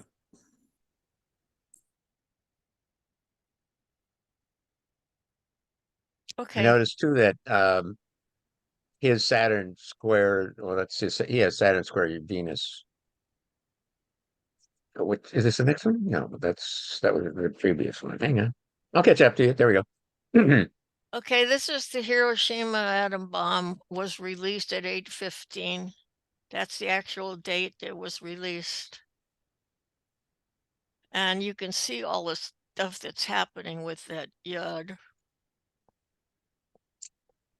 Yeah. You have Mars there at 9, which is trining Pluto. So this was the first time we got to know about atomic energy. And I think that's what it says. Something Yeah. that was covered up is revealed. 9 Gemini. Yeah.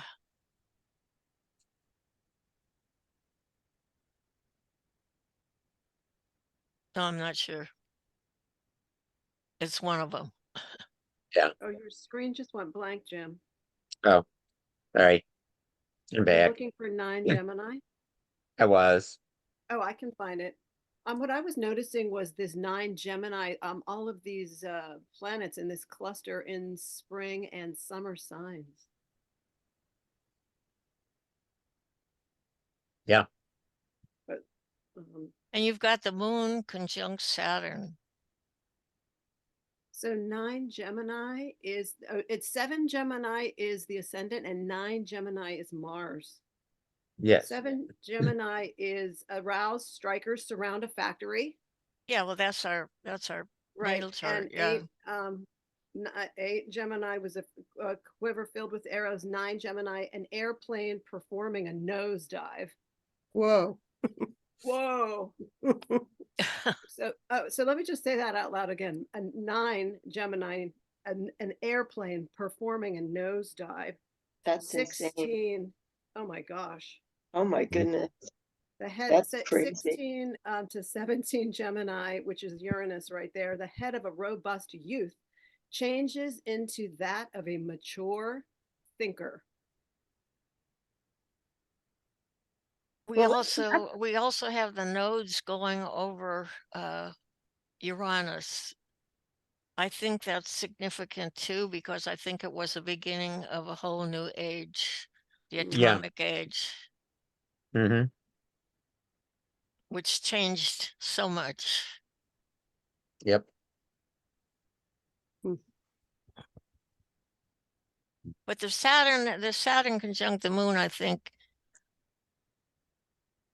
America, even though they were glad the war was over, they realized what happened. I mean, thousands of people lost their lives at 1 second. There's a lot of karma covered with that, I would imagine, don't you? Yeah. Has anybody seen that movie? What, I can't think of it, the one that just won the Academy Award. Oppenheimer. Oppenheimer. Did anybody see that? Yes, Was it No, good? but I heard it was great. it's very good. Well, Yeah, I remember. I have a chart where in the book where the physicists, what were their names now? Zillard and some, they wrote a letter to FDR saying that atomic energy was possible. And so they set up the project with Oppenheimer running it. The first bomb was exploded on my birthday, Whoa. July 16th. But I didn't use that because I found I wanted, when it was revealed to the world,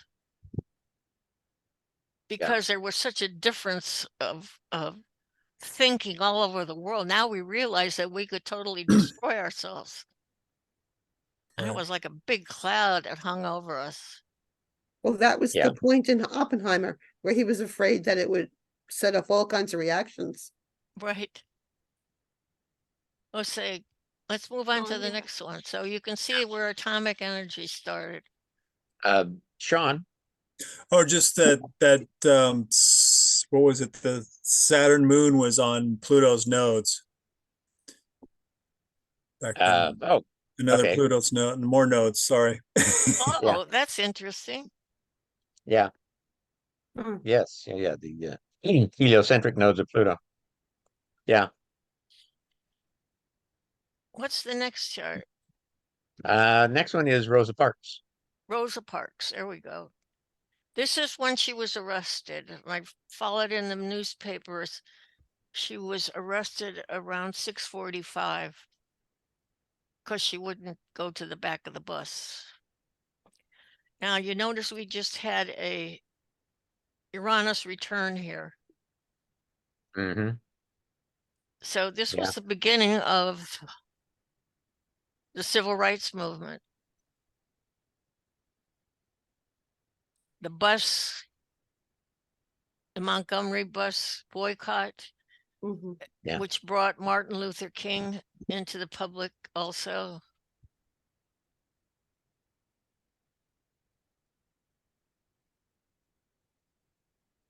Notice the Mars conjunct Saturn. We're having a Mars conjunct Saturn recently this week. Mm-hmm.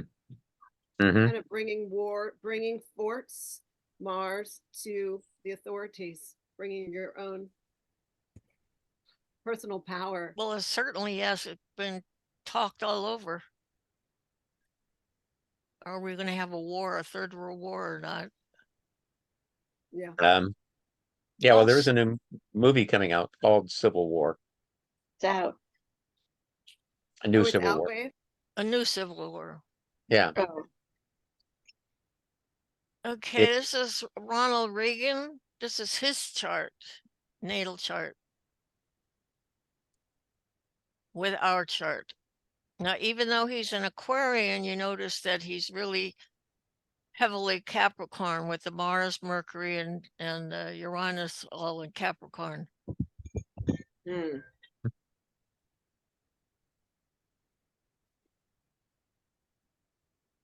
I like Neptune in the going through the second house because that's when trickle down economics came to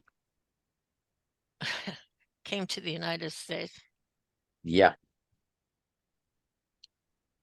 Uranus in the 8th shows a change in the economy with his supply side economics.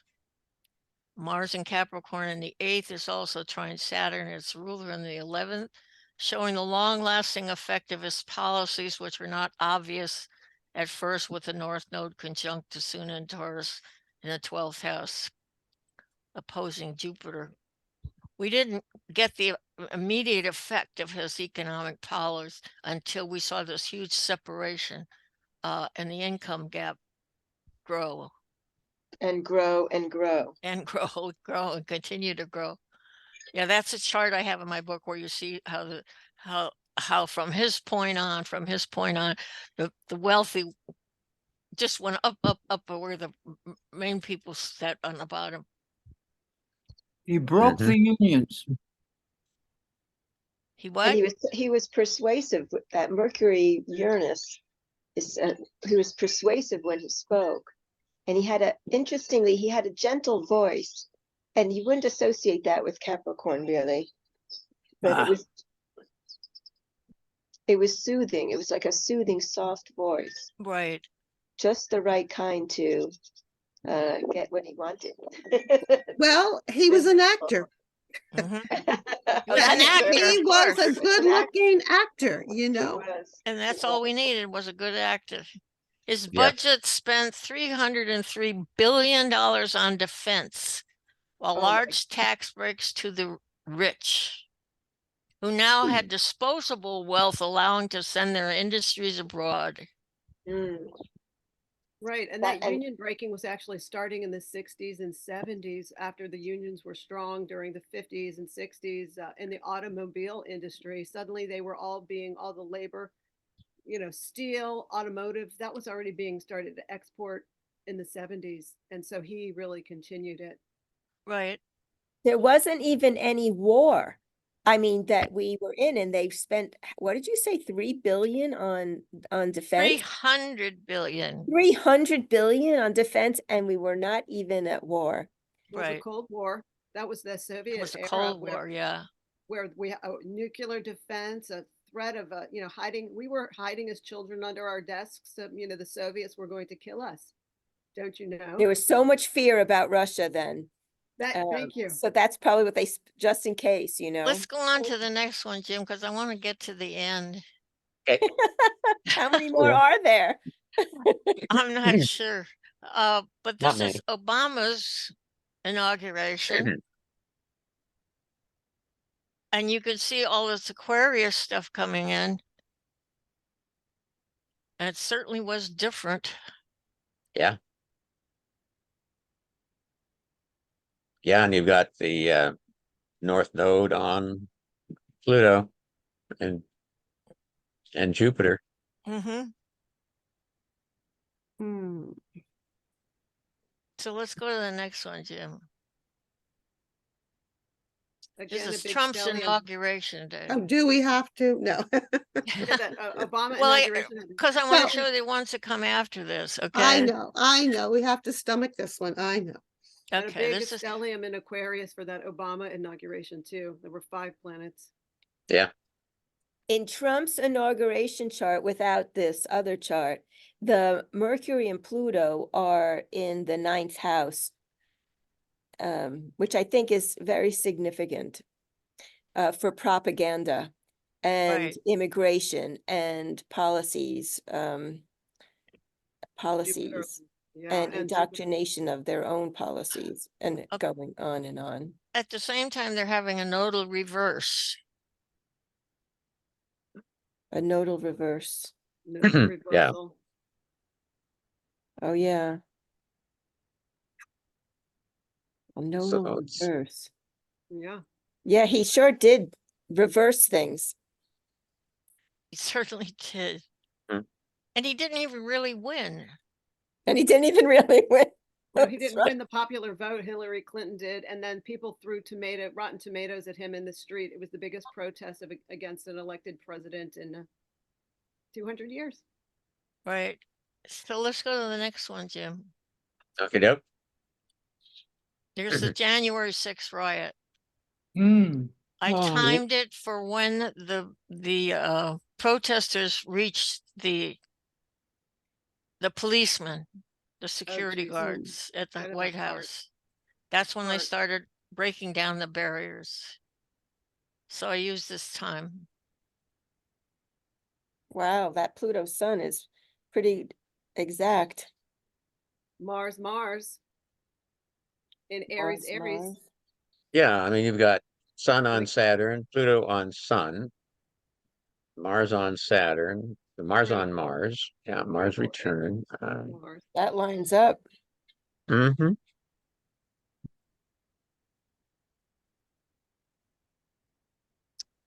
Saturn, Okay, Uranus. let's, yeah, Party. I think it shows a lot about what we got. Right. So let's go quickly to the next one so we can get to the end. Okay, now this is the solar eclipse we just had with Trump's chart. Hmm. Now you notice if you're going to have Uranus go over his midheaven. Mm-hmm. Also, the south node is on his Jupiter in the 2nd house, which means losing all of his money. Yeah. What's on the 2nd house? Oh, The Transiting south south node node. is conjunct node. his Oh, yeah. his Jupiter. Oh, wow. Not good. I can't wait to see what happens when Uranus goes over his. Yeah, well, let's show the next one, Jim, Jim. 1 second. Jim, Yes. Trump is also close to us too. Yes. I mean, he's June 14th in Queens Mm-hmm. at 10:54. Wait, where'd we go? It's like 10:54 a.m. Yeah, Yeah. he's June 14th in Queens, and I'm September 4th in Queens, 1946, and you're just Mhm. before that, right? Yeah. Okay, okay. Yeah, but you also have Clinton born in Yeah, we've August got him. and Yeah. and George Bush in July. So yeah, there was that. Well, Yeah, 46 was a big baby boomer year. big year for the baby boomers. Yep. Right. Yeah. It's gonna be a big boom for this But baby. it just shocks me when I see that. It just like, get out of Queens. know. Get out. It's like, Okay, Let's go to the next one. here we go. Okay, now this is the last day of the Republican convention in Milwaukee, Wisconsin. And it's Trump chart on the outside. No, he's the center chart. And the outside is the convention. Now, do you notice what Mars and Uranus up there in the 10th are doing to his chart? Mm-hmm. Yeah. Did anyone want to interpret that? Let's see, they're in Taurus. He's got Venus on his Pluto in the 12th house, Mhm. trining the North Node. Mm-hmm. But look what the Mars and Uranus are doing, both at the same time, Squaring his Mars Yeah. and his ascendant. and his ascendant. Yeah. and what does that mean? Yeah, that's what I want to know. Well, the Mercury ascendant transiting conjunct the Mars, communication, commerce, aggression versus Mars, aggression. Well, this versus is when they aggression. tell you not to get involved in any machinery. It could affect your heart. It could be an accident. Could be a stroke. Could be a Well, lot of Leo different is- things. Yeah, Leo is the heart. It's the aorta, high blood pressure, stroke, heart attack, hypertension. Leo. He Right.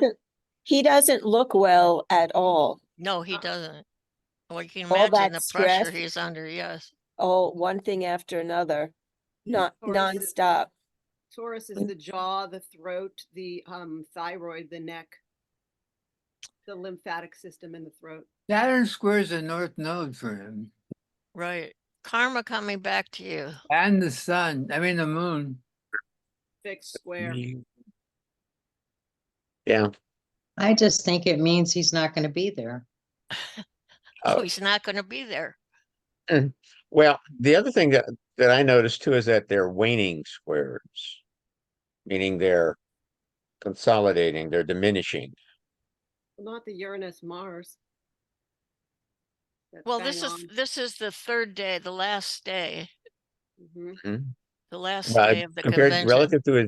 relative to his natal, they are diminishing because their next aspect will be the next they're going to the sextile and then the conjunction Yeah. So So the what if lead up- something as the transits happens to him continue. so that he isn't here?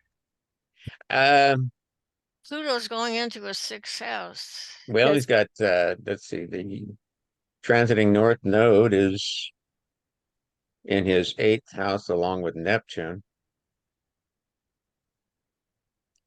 It's a very strong Neptune Retrograde. quincunx. I always look for those for a lot of interesting things. Right. So are you Let's see. asking Cornelia if he isn't there, if he's not there because of, like what happens politically? Does he disqualified as a candidate? Does he? Game over. No, Well, no, it's just when they nominate somebody. You Just don't when have they to be, nominate them. you don't Yeah. have to be there. Oh, No, right, but right. Yeah. I got it. it depends on why he's not there. Correct. So if he's not there because he's been convicted, then well, never mind, Or he's just If in he's court. convicted of a felony, that He would just, probably bar he him. could But just yeah, be in court. or maybe doesn't have- he's unavailable, Right. Right. like 6 feet under, unavailable. Well, yeah, I think Nah. we've been thinking about that. We just didn't. Nobody wanted to say it. I'll say it. Oh, you'll say it. Yeah. There you go. Well, Well, I Hey. said named heart attack, stroke, and you know. yeah, you did. You did, yeah. Mm-hmm. And he's not looking good at all. No. Okay, Was it let's go on to the next 12th one. house. Come on. Where Yeah. is that? Institutions, insane Or asylums, he prisons, could he could have hospitals, run away to an island by Wait, then. wait. closed doors. He's in the 12th house, kiddies. What did you say about the 12th house? This rules institutions, insane asylums, hospitals, prisons, and it is the house of your own undoing. And what's happening in the 12th house there? We've got Venus is setting Venus, his off as money, Pluto. Mercury, commerce, communication. He Okay. Mhm. conjunct Mars, conjunct Pluto, the malefics. This looks like he's going to be in the 12th house. If you're wondering where he is, Okay. literally, like it's that direct. Yeah. Yeah. I wonder if he Okay, got a. I wonder if he got a straight jacket big enough to fit him. yeah, right. Right, Here and we with go. these Okay, planets at the this is midheaven, the we'll see it. inauguration chart for 2025. Wow. You're doing thorough here, Cornelia. Mm. That's quite a Jupiter, Pluto sun. Jesus. Wow. Mars on Saturn, the Venus. descendant in Cancer, the ruling the home. It's not going to be easy on the home front. Mars on No, the I think Mars the on the Mars IC down rather. there is like, Yeah. you know, a lot of people are going to say, no, this is rigged. It's going to be a riot at Mhm. home. A rebellion, Uranus in the first. a civil war. But it's Well, Style. it's also, but Uranus is trying the midheaven. mhm. That's rebellion too. Not necessarily. It can be though, no? A Well, good it's trying rebellion? to soften the energy. Well, I see it as our Pluto conjunct the sun to me is a healer. And if you'll notice, the ascendant is on our natal, the American natal charts. Pluto. Yeah, or Pluto. No, Chiron. Oh, well, the Pluto's 27. Yeah. A revolution. Well, I really feel positive about this. I'll tell you why. There's several reasons. I think Pluto conjunct the sun means that we have a healer, but it's a Capricorn midheaven. So we've got somebody who's a transition, you know, he's a transition between the Capricorn and because he's living through it. The transition from Capricorn to Aquarius. Or she. Or Or she. Exactly. Another thing I want to point out is the importance of where the node is. 0. Mhm. You said 0. What is Zero the Aries. What is the Zero. target? What is the target sign up north there at the top? Capricorn. The midheaven 26. Yeah. Well, that's a sextile to the sun. Yeah, 0, 0.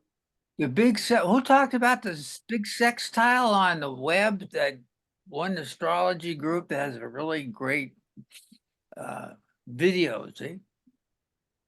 The Sabian symbol for 0 sun, 0 Aquarius is an old Adobe mission in California.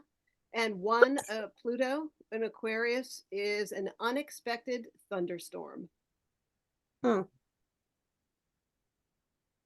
But You didn't put this one in relationship to the formation of the United States, did you? Like you did with some of the other ones. no, but I'll show you the next one. But Okay. I want you to look at that 0 Aries and how important that is. Tell Oh, us that's why. right.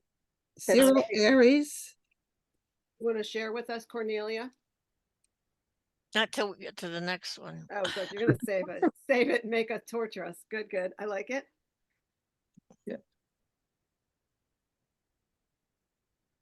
Oh, she did do the double ring. Right. Yeah. Okay, good girl.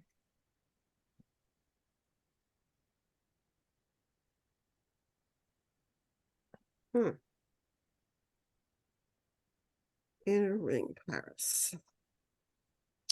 The other thing I wanted to notice in the other chart was that the rulers of the 5th and the 11th, which is our Congress, are in harmony in that chart. So I wonder if we're not going to have a Democratic Congress.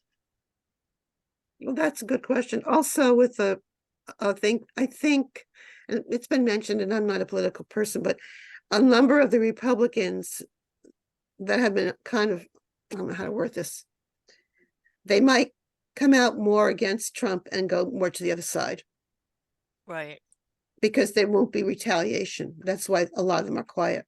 right. Again, this stellium in Aquarius. Right.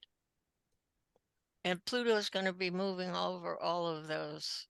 I think we'll have another constitutional convention. I hope we have another, Interesting. I hope we have another constitution. Yes, I mean, they can meet together and have another constitutional convention to change the constitution, like get rid of the electoral college for one thing, change the terms. Yeah, And the gun laws. the Mars, the transit Mars ruling that North Node in Aries is opposite the sun on the inner chart. Mm-hmm. And it's on approach, it's retrograde on approach. And it's retrograde, so that's Well, there's going to be a lot of going to be a hostility long against the time working president. it. Yeah. But isn't doing amendments sort of like a constitutional change? Yes, No, I think we need an overhaul. but we need an overhaul. A great big true. one overall. Okay. A big We need overhaul. different Supreme Court powers, that's for sure. Yes, we need to cut those down to not serve for forever. Forever. Yeah, I a didn't hear what, lifetime. You know, we I could mean, the change that. judges, the judges. Yes. I didn't hear what Spencer said. He's talking about the Supreme Court. Yeah, I think they should cut down they should not be life Right. appointed. Agreed. And the other thing is, I think we should change the terms for the Senate and the congressmen so they're not there 90 years. Like Strom Agreed. Thurmond was. Yeah. Mhm.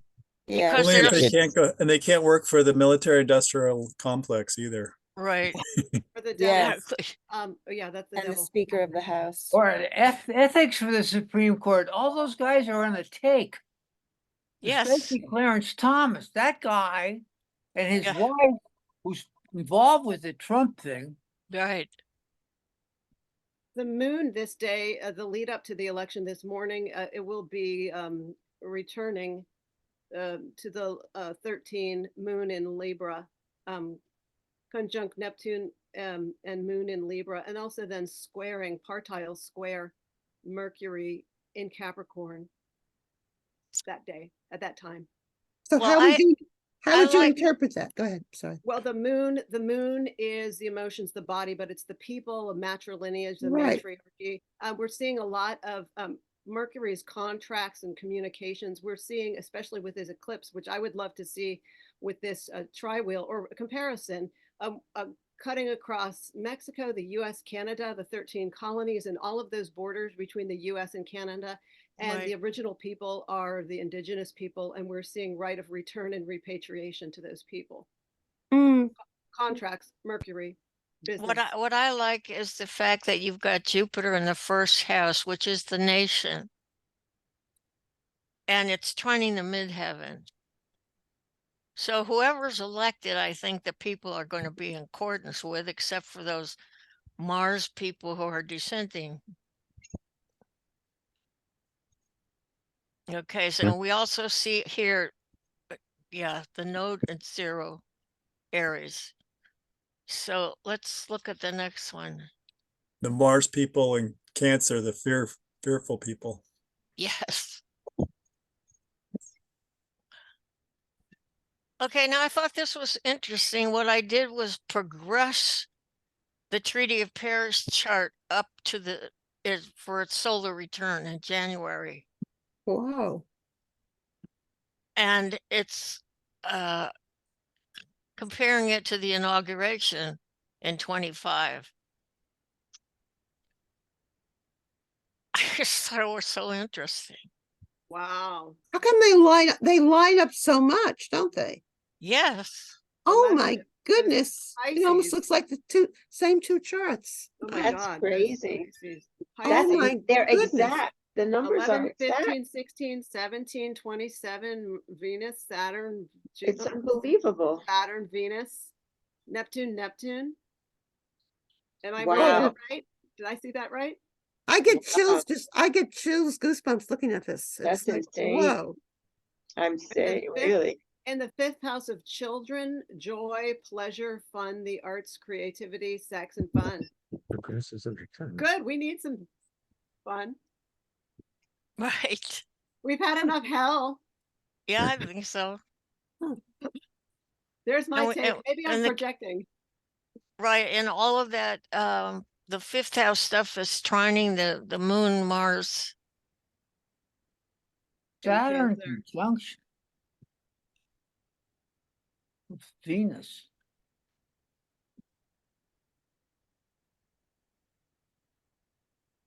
Anyway, I just thought it was, I don't know. Fascinating. Thank That's- you. Thank you. It's very creative, very fascinating. Okay, I want you to go to the last chart. Jupiter Wait, conjunction wait a there. second. That chart, they're Jupiter. both 2025s. Maybe that's why they line up. Oh, there you go. Oh, went I at made a mistake. Oh, you went Oh, at 17. No, this is the progress chart. It's their solar return. Oh, it's See, our birthday's in January, so this is the solar return, which is the 14th, and the inauguration is on the 20th. oh, okay. Yeah, they're different charts, but Okay. they're almost the same. Sorry. yeah. That is a true synchronicity. Uranus return, Jupiter return, North node, nodal return. And also shows Neptune the return. it also shows the significance of the Treaty of Paris. We Right. just lost the chart, Jim. It went screen. Yeah, over. I'm not checking something. Okay, he's gone onto the tab. Okay. Our heads are exploding. We have to see that again. So Wait, don't take it from us yet. You guys, Hang on. those charts are just 6 days apart. If you look over on the right, you've got January 14th, 2025 and January 20th, 2025. So Oh. no big surprise. Okay. Right. Yeah. All right. Hang on. I'm going to momentarily Except that stop one that, comes Okay. switch to a different I game. didn't understand what I was seeing. No, you didn't Yeah. do the last chart, Jim. Oh, hang on. We'll get back to it. What's the Okay. last? Is the last one a tri-wheel? No, it's the Aries vortex. Okay. Great. Okay. Hang on. Just wanted to throw up one other thing. Why not? Okay. Hey, what are we doing? Stop that. Share screen. Here we go.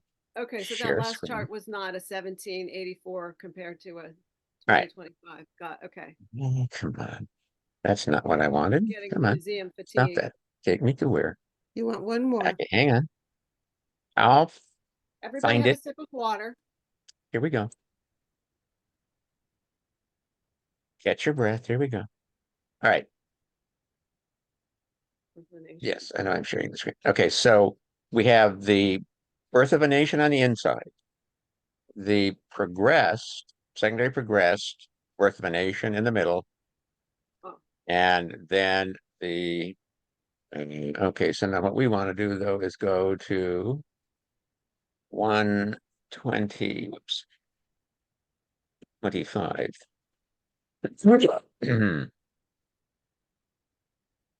I'm always close enough. Okay.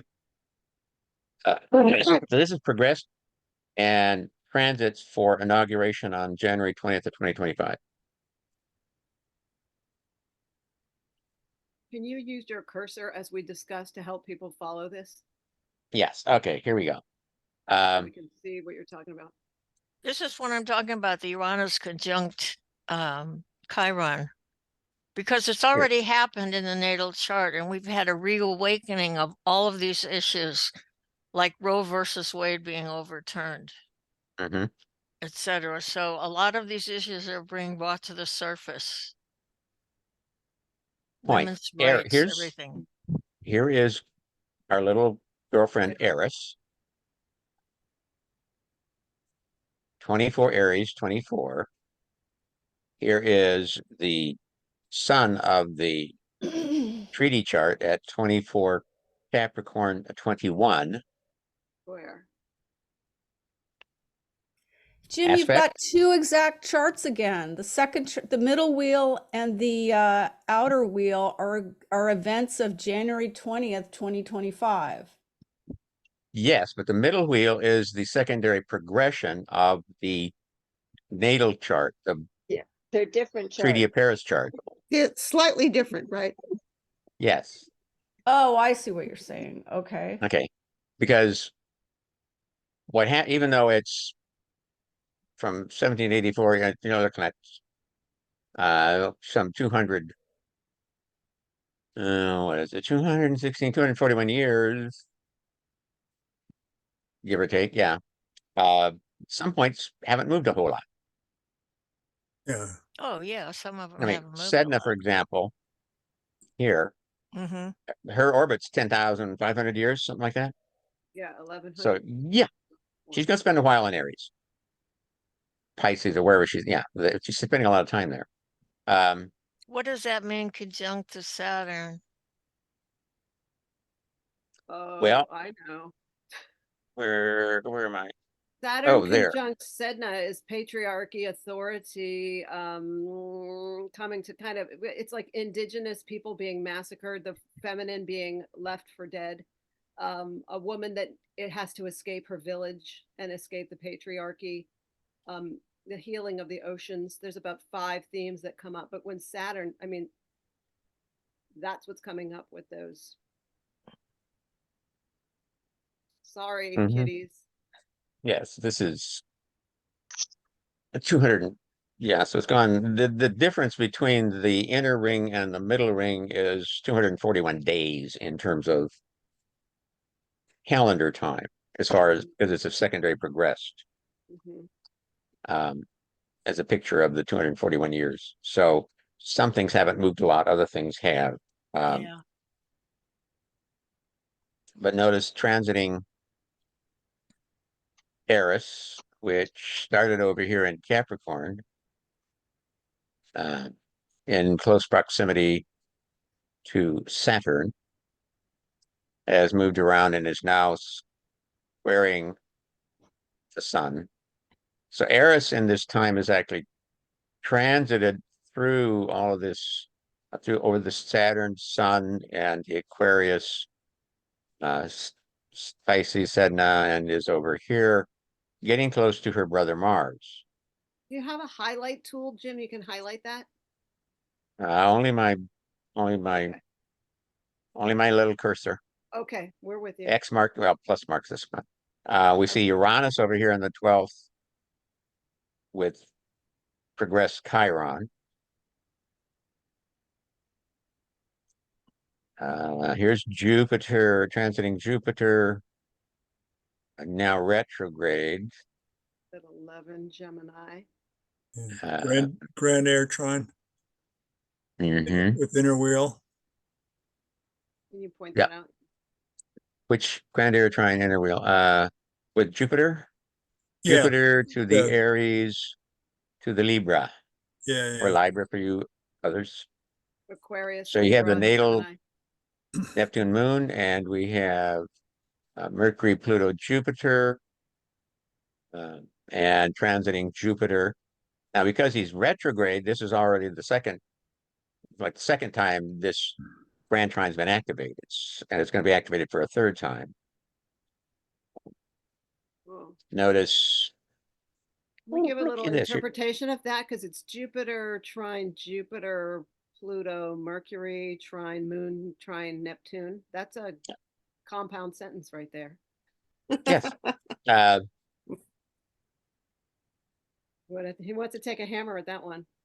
Well, you've got it's an air trine, so it has to do with communications and the news media, and I think there's just going to be a plethora of crap, for a polite word, regarding the election. Yeah, if everybody, whichever side wins, the losing side is going to scream and yell bloody murder and fake, stolen, whatever. Well, Jupiter, Pluto, inflated, lots of inflated power Mhm. dynamics, and the moon, the people are stuck in the clouds of Neptune. Yeah. Maybe the information may be murky. Yeah, Doesn't look good. the one, well, here's one thing that, I can't look. okay, here's one thing that's I think can be thought of in a positive sense. Go Okay, ahead, tell is me. Saturn represents the Democratic Party, and Saturn is in Pisces in direct forward motion, conjunct Venus. Yes, it's on Sedna, but Yeah. keep in mind that, while Sedna has a tragic story, what became of Sedna was all of these beautiful sea mammals and creatures. Yeah, Her like fingers became the sea lions and everything. So fed. there was a happy ending. I mean, a kind of, sort of. But Jupiter, ruler of the Republican Party, is retrograde. Oh, And that's being interesting. part of that grand air trine, I imagine that, the Republicans are going to be screaming and yelling, at least that mega segment, the surviving mega segment, is going to be screaming and yelling about, oh, it's stolen, fake, blah, blah, blah. Whether they will resort to violence and how many of them, most of them are not going to resort to violence. Now, granted, there's one extreme right-wing Christian evangelical minister who's saying that if you vote Democrat, you can't come to my church because you're possessed by demons. So get out of my church. He'll have to be And there's, taxed because it's separation of church and state. So he'll have to shut up.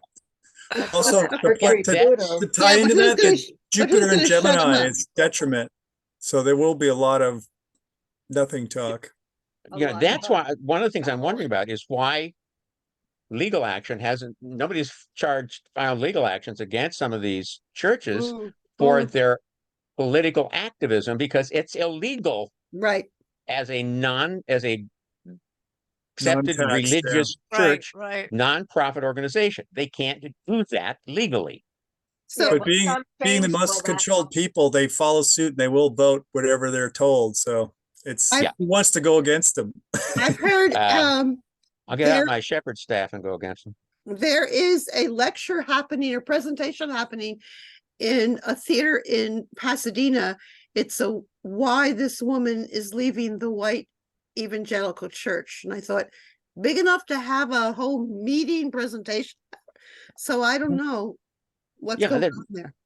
I know. I mean, I've seen reports where counter claims by other evangelical conservative Christian ministers saying, like, you got to get away from this guy because this guy's crazy.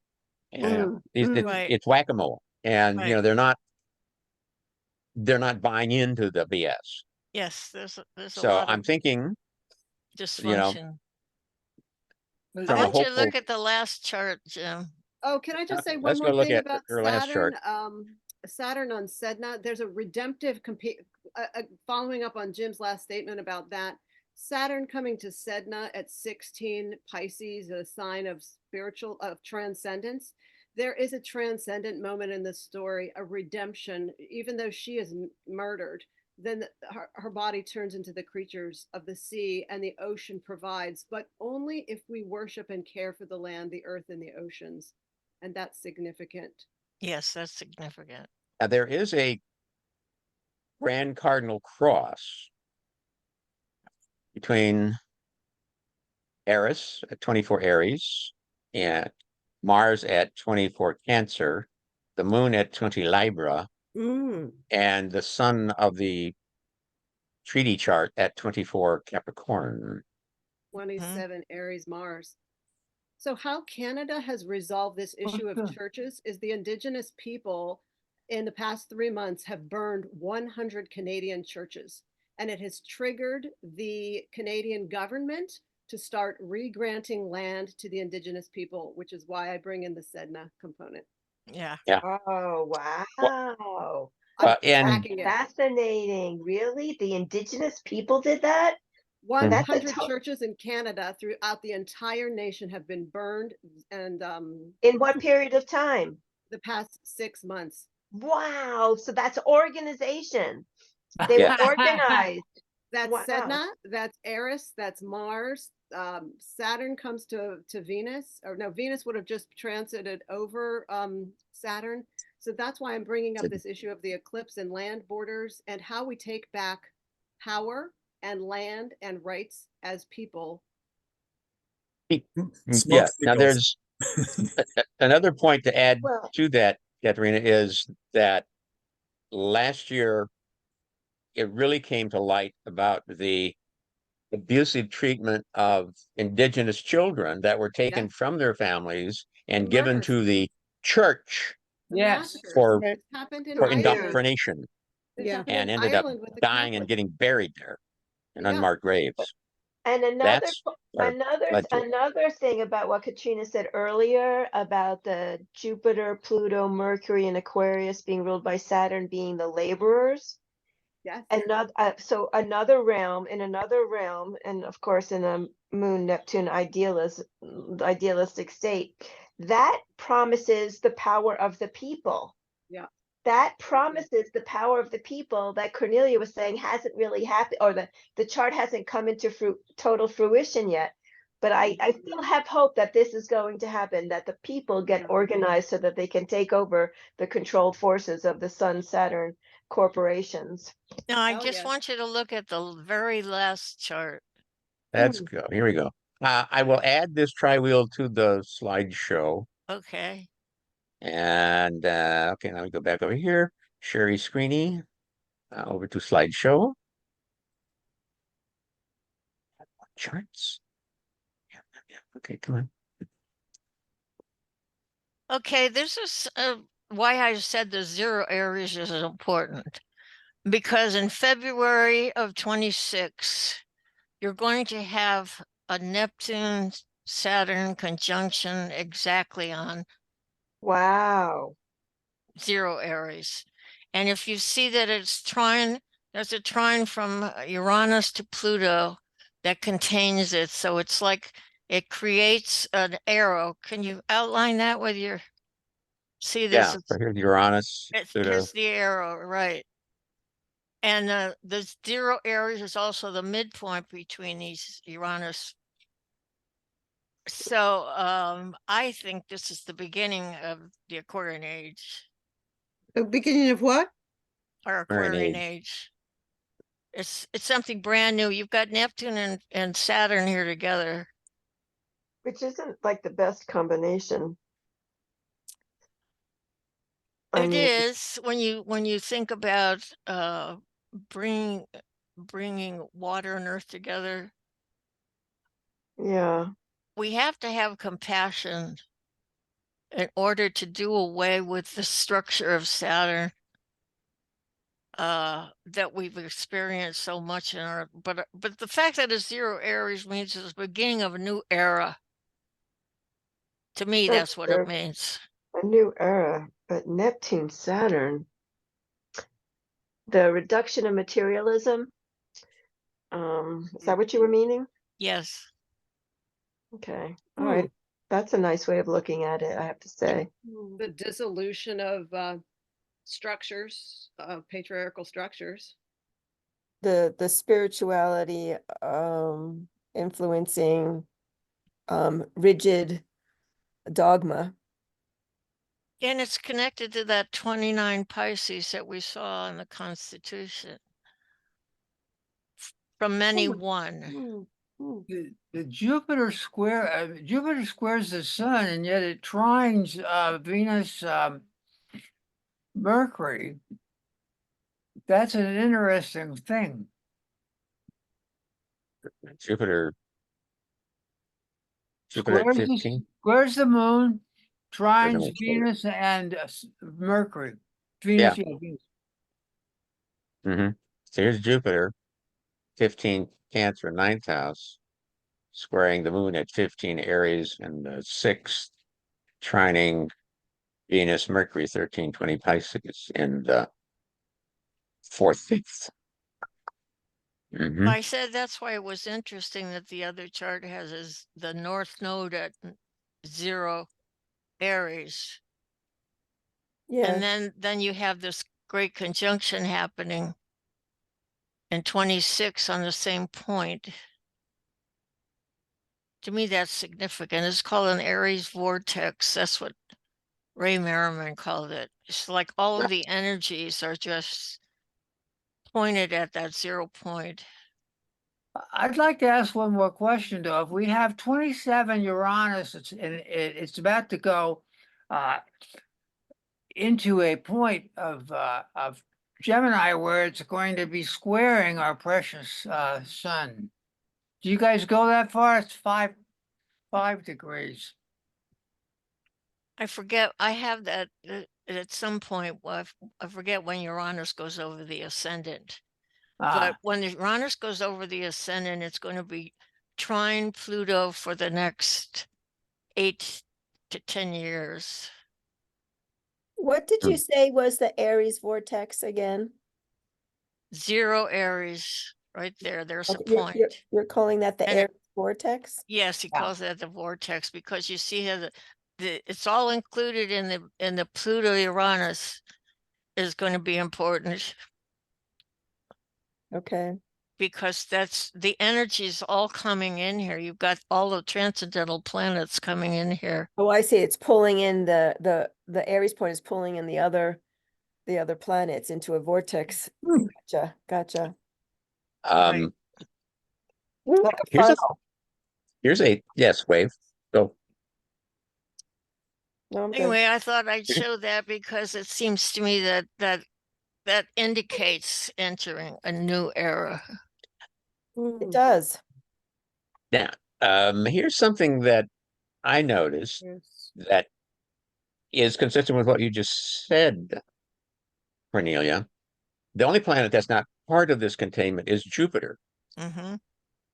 Jupiter rules the Republican Party. Mm. Now, keep in mind, when the Republican Party formed, the party of Lincoln, they were the Right. liberals. Right. Yeah, right. They Yeah. were the liberals. That's right. Okay. Yeah. We It have was Saturn, when Neptune. it was We have FDR who flipped it. Yes. well, it didn't flip. No, well, I mean, he was considered Teddy was the Republican, his uncle, and then but it's like the party changed but when go ahead. It started then, but it didn't really happen until the 60s when the Democrats switched from being Southern conservative, keep the black people in their place party. Right. Yeah, but Franklin was, I mean, it started when he basically said, if you don't, yes, you know, with the New Deal, yes, New Deal and the and unions, Social Security, yes, yes, and Social Security and all that. but it wasn't until the civil rights movement of the 60s that the Southern Democrats shifted. That's when it started to shift. And with Nixon, things, but here's my point. You have a Saturn, ruler of the Democratic Party, conjuncting Neptune, ruler of Pisces. Yes, he's got some bad qualities, but he's got some good qualities. 26 is a midterm election year. Right. Perhaps what this signifies is that, what I'm thinking is the Democrats will win this year.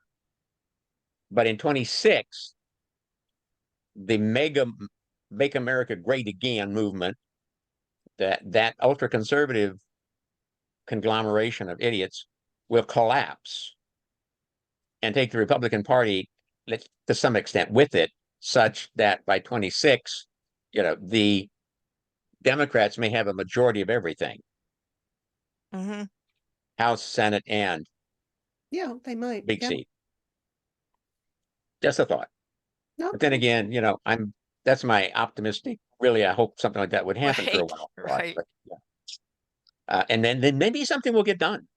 Because right now, all the Republican, even though they control Congress, all they're doing is not doing anything. And a lot They're, of them they, are leaving. yes, they're bailing out because they don't like what's happening. Some of them are, just saying enough of this stupid stuff.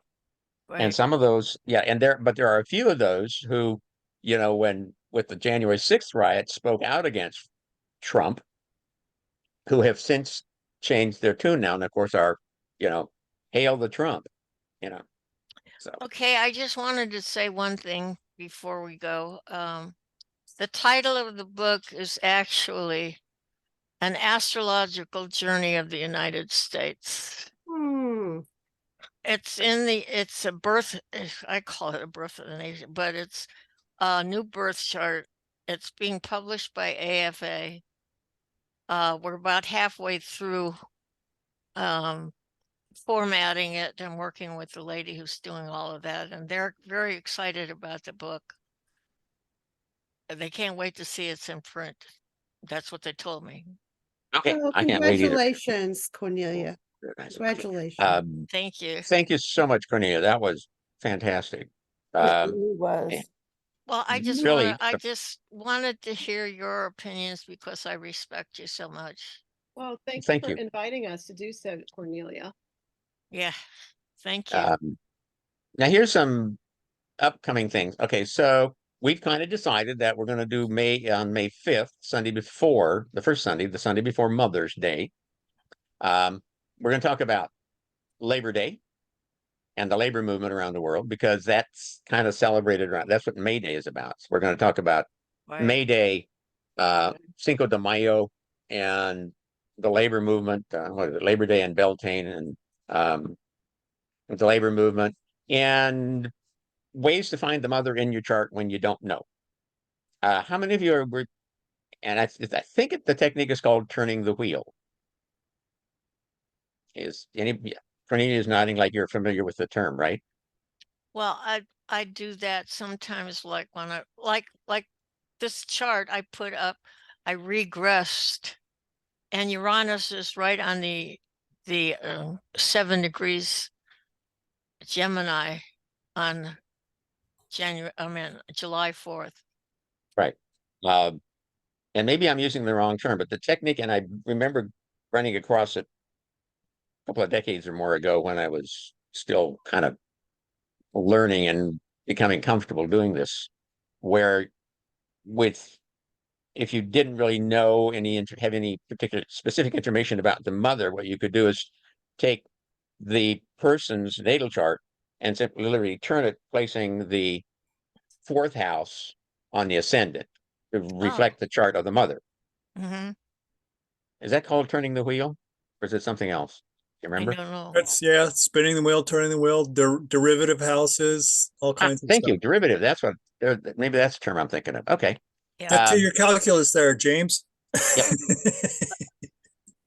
And then, June 9th, second Sunday in June, we'll be talking. It's not Father's Day, thank you, but we'll do the same process with the father, but we're also going to talk about, I think, maybe intercepted signs. And these are all kind of tentative because you haven't really talked to too many people. Spencer and I have kind of talked around this stuff, but haven't, because I know we had a request from Connie. What I want to do is kind of go through some of the things that people have requested and try to get some of that in here. And probably July, maybe we should talk about look at the conventions. Yeah, yeah. Because we have the Republican convention in July, and we'll have a better feeling of how things are going. And then August is the Democratic convention. So, and I don't know, we got to figure out. We'll figure out some stuff to talk about there. We haven't yet talked about the Aries ingress and how different cities and countries, depending on the ascendant, how you read that for the year, the month, the lunar month, or the quarter. And that's interesting. Okay. Yes, we haven't. There's a lot of things we haven't talked about. There's so much to talk about. Yeah, there's a lot. So much. So we have a lot of food for thought. If you've got some special thing, anything in particular you'd like to us to talk about at some meetup in the future, just let us know, Spencer or I, and we'll try to figure it out and put it in somewhere. I want to get to some of this stuff before it gets too old and you forgot what you asked about. But thank you for your continued support for showing up, and certainly I'll appreciate it. And I think this is the last, that was the last slide. Stopping We the could talk about share. Jupiter Uranus cycles. Also, I think before that Aries stellium Saturn Neptune conjunction. What do you got, Sean? I just wanted to point out that no, there's something different. Well, go ahead, finish. I had something different. No, I just Or was you- throwing out ideas like long cycles. Well, I was going to point out the main aspects. August and Christmas Eve is the Jupiter Saturn square, so that might tie into our elections and the parties being Jupiter and Saturn. The convention thing in July, if you want to go over that or whatever. But that's something to definitely focus on. That's a good idea. Yeah. One That point to focus on. That Jupiter and Gemini is going to talk about the communication explosion, and Saturn's going to try and track it down. Right. And the Pluto, the AI, Pluto and Aquarius, several things like the aliens, the AI, and other things. But anyways. Okay. Let me do a quick screen share here. I just did something, and I don't know if you probably weren't seeing it, but you had a sense of it. Here we go. While you're doing that, Okay. I was going to say I've been tracking that Saturn Pisces, and 30 years ago it was the Aquafina, Arrowhead, and Nestle bottled water and plastic, and we have 30 years of plastic undoing to do now. Saturn Pisces rules oil and Interesting. plastic. Interesting. Yes. All right. And now we're taking all of the plastic out of the water as a Okay. flowback. Can you see this little chart over here? Mm-hmm. Yeah. This is dandy little program that I love. It's Matrix software, Search 6 it's called, but you can do all kinds of fun things with it. But this shows all of the Saturn Neptune conjunctions since 1800, running through the one coming up in 2026. Oh. So we had, let's see, the previous one was November 13th, 1989 in Capricorn. And then there was 3 in 89 because of the retrograde thingy. That Prior to that, 1989 it is was right before the Capricorn is right before the plastic pollution of the 90s. Mm-hmm. Then we have, and that was the last one was right before, right before, when did Saddam Hussein attack Kuwait the first time? Was that 90, I think it was? 1990. And then we kicked his butt in 91. So then we had another three-peat in 52-53 in Libra. And then there was a single one in Leo in 1917, just after we got into World War I. I was gonna say that's World War One. Yeah. And then one in 1882 in May. Then 3 in 1846, which I think was the year that Neptune was discovered. Yeah. Mm-hmm. In Aquarius. And then the one prior to that was 1809 in Sagittarius. So what I'll do is I'll copy the chart and I'll send it out so everybody has a look at the chart so you can see some of the dates when that two got together before, and see if that'd be you interesting find some kind of a theme with that. Mm-hmm. So we have time to prepare for this. And of course, 26 will be the year of the 250th anniversary of the July 4th birthday. Yeah. And then we'll have a few years to prepare for the 250th anniversary of the signing of the Treaty of Paris. But yeah, We got a so thank lot you to all so do. much.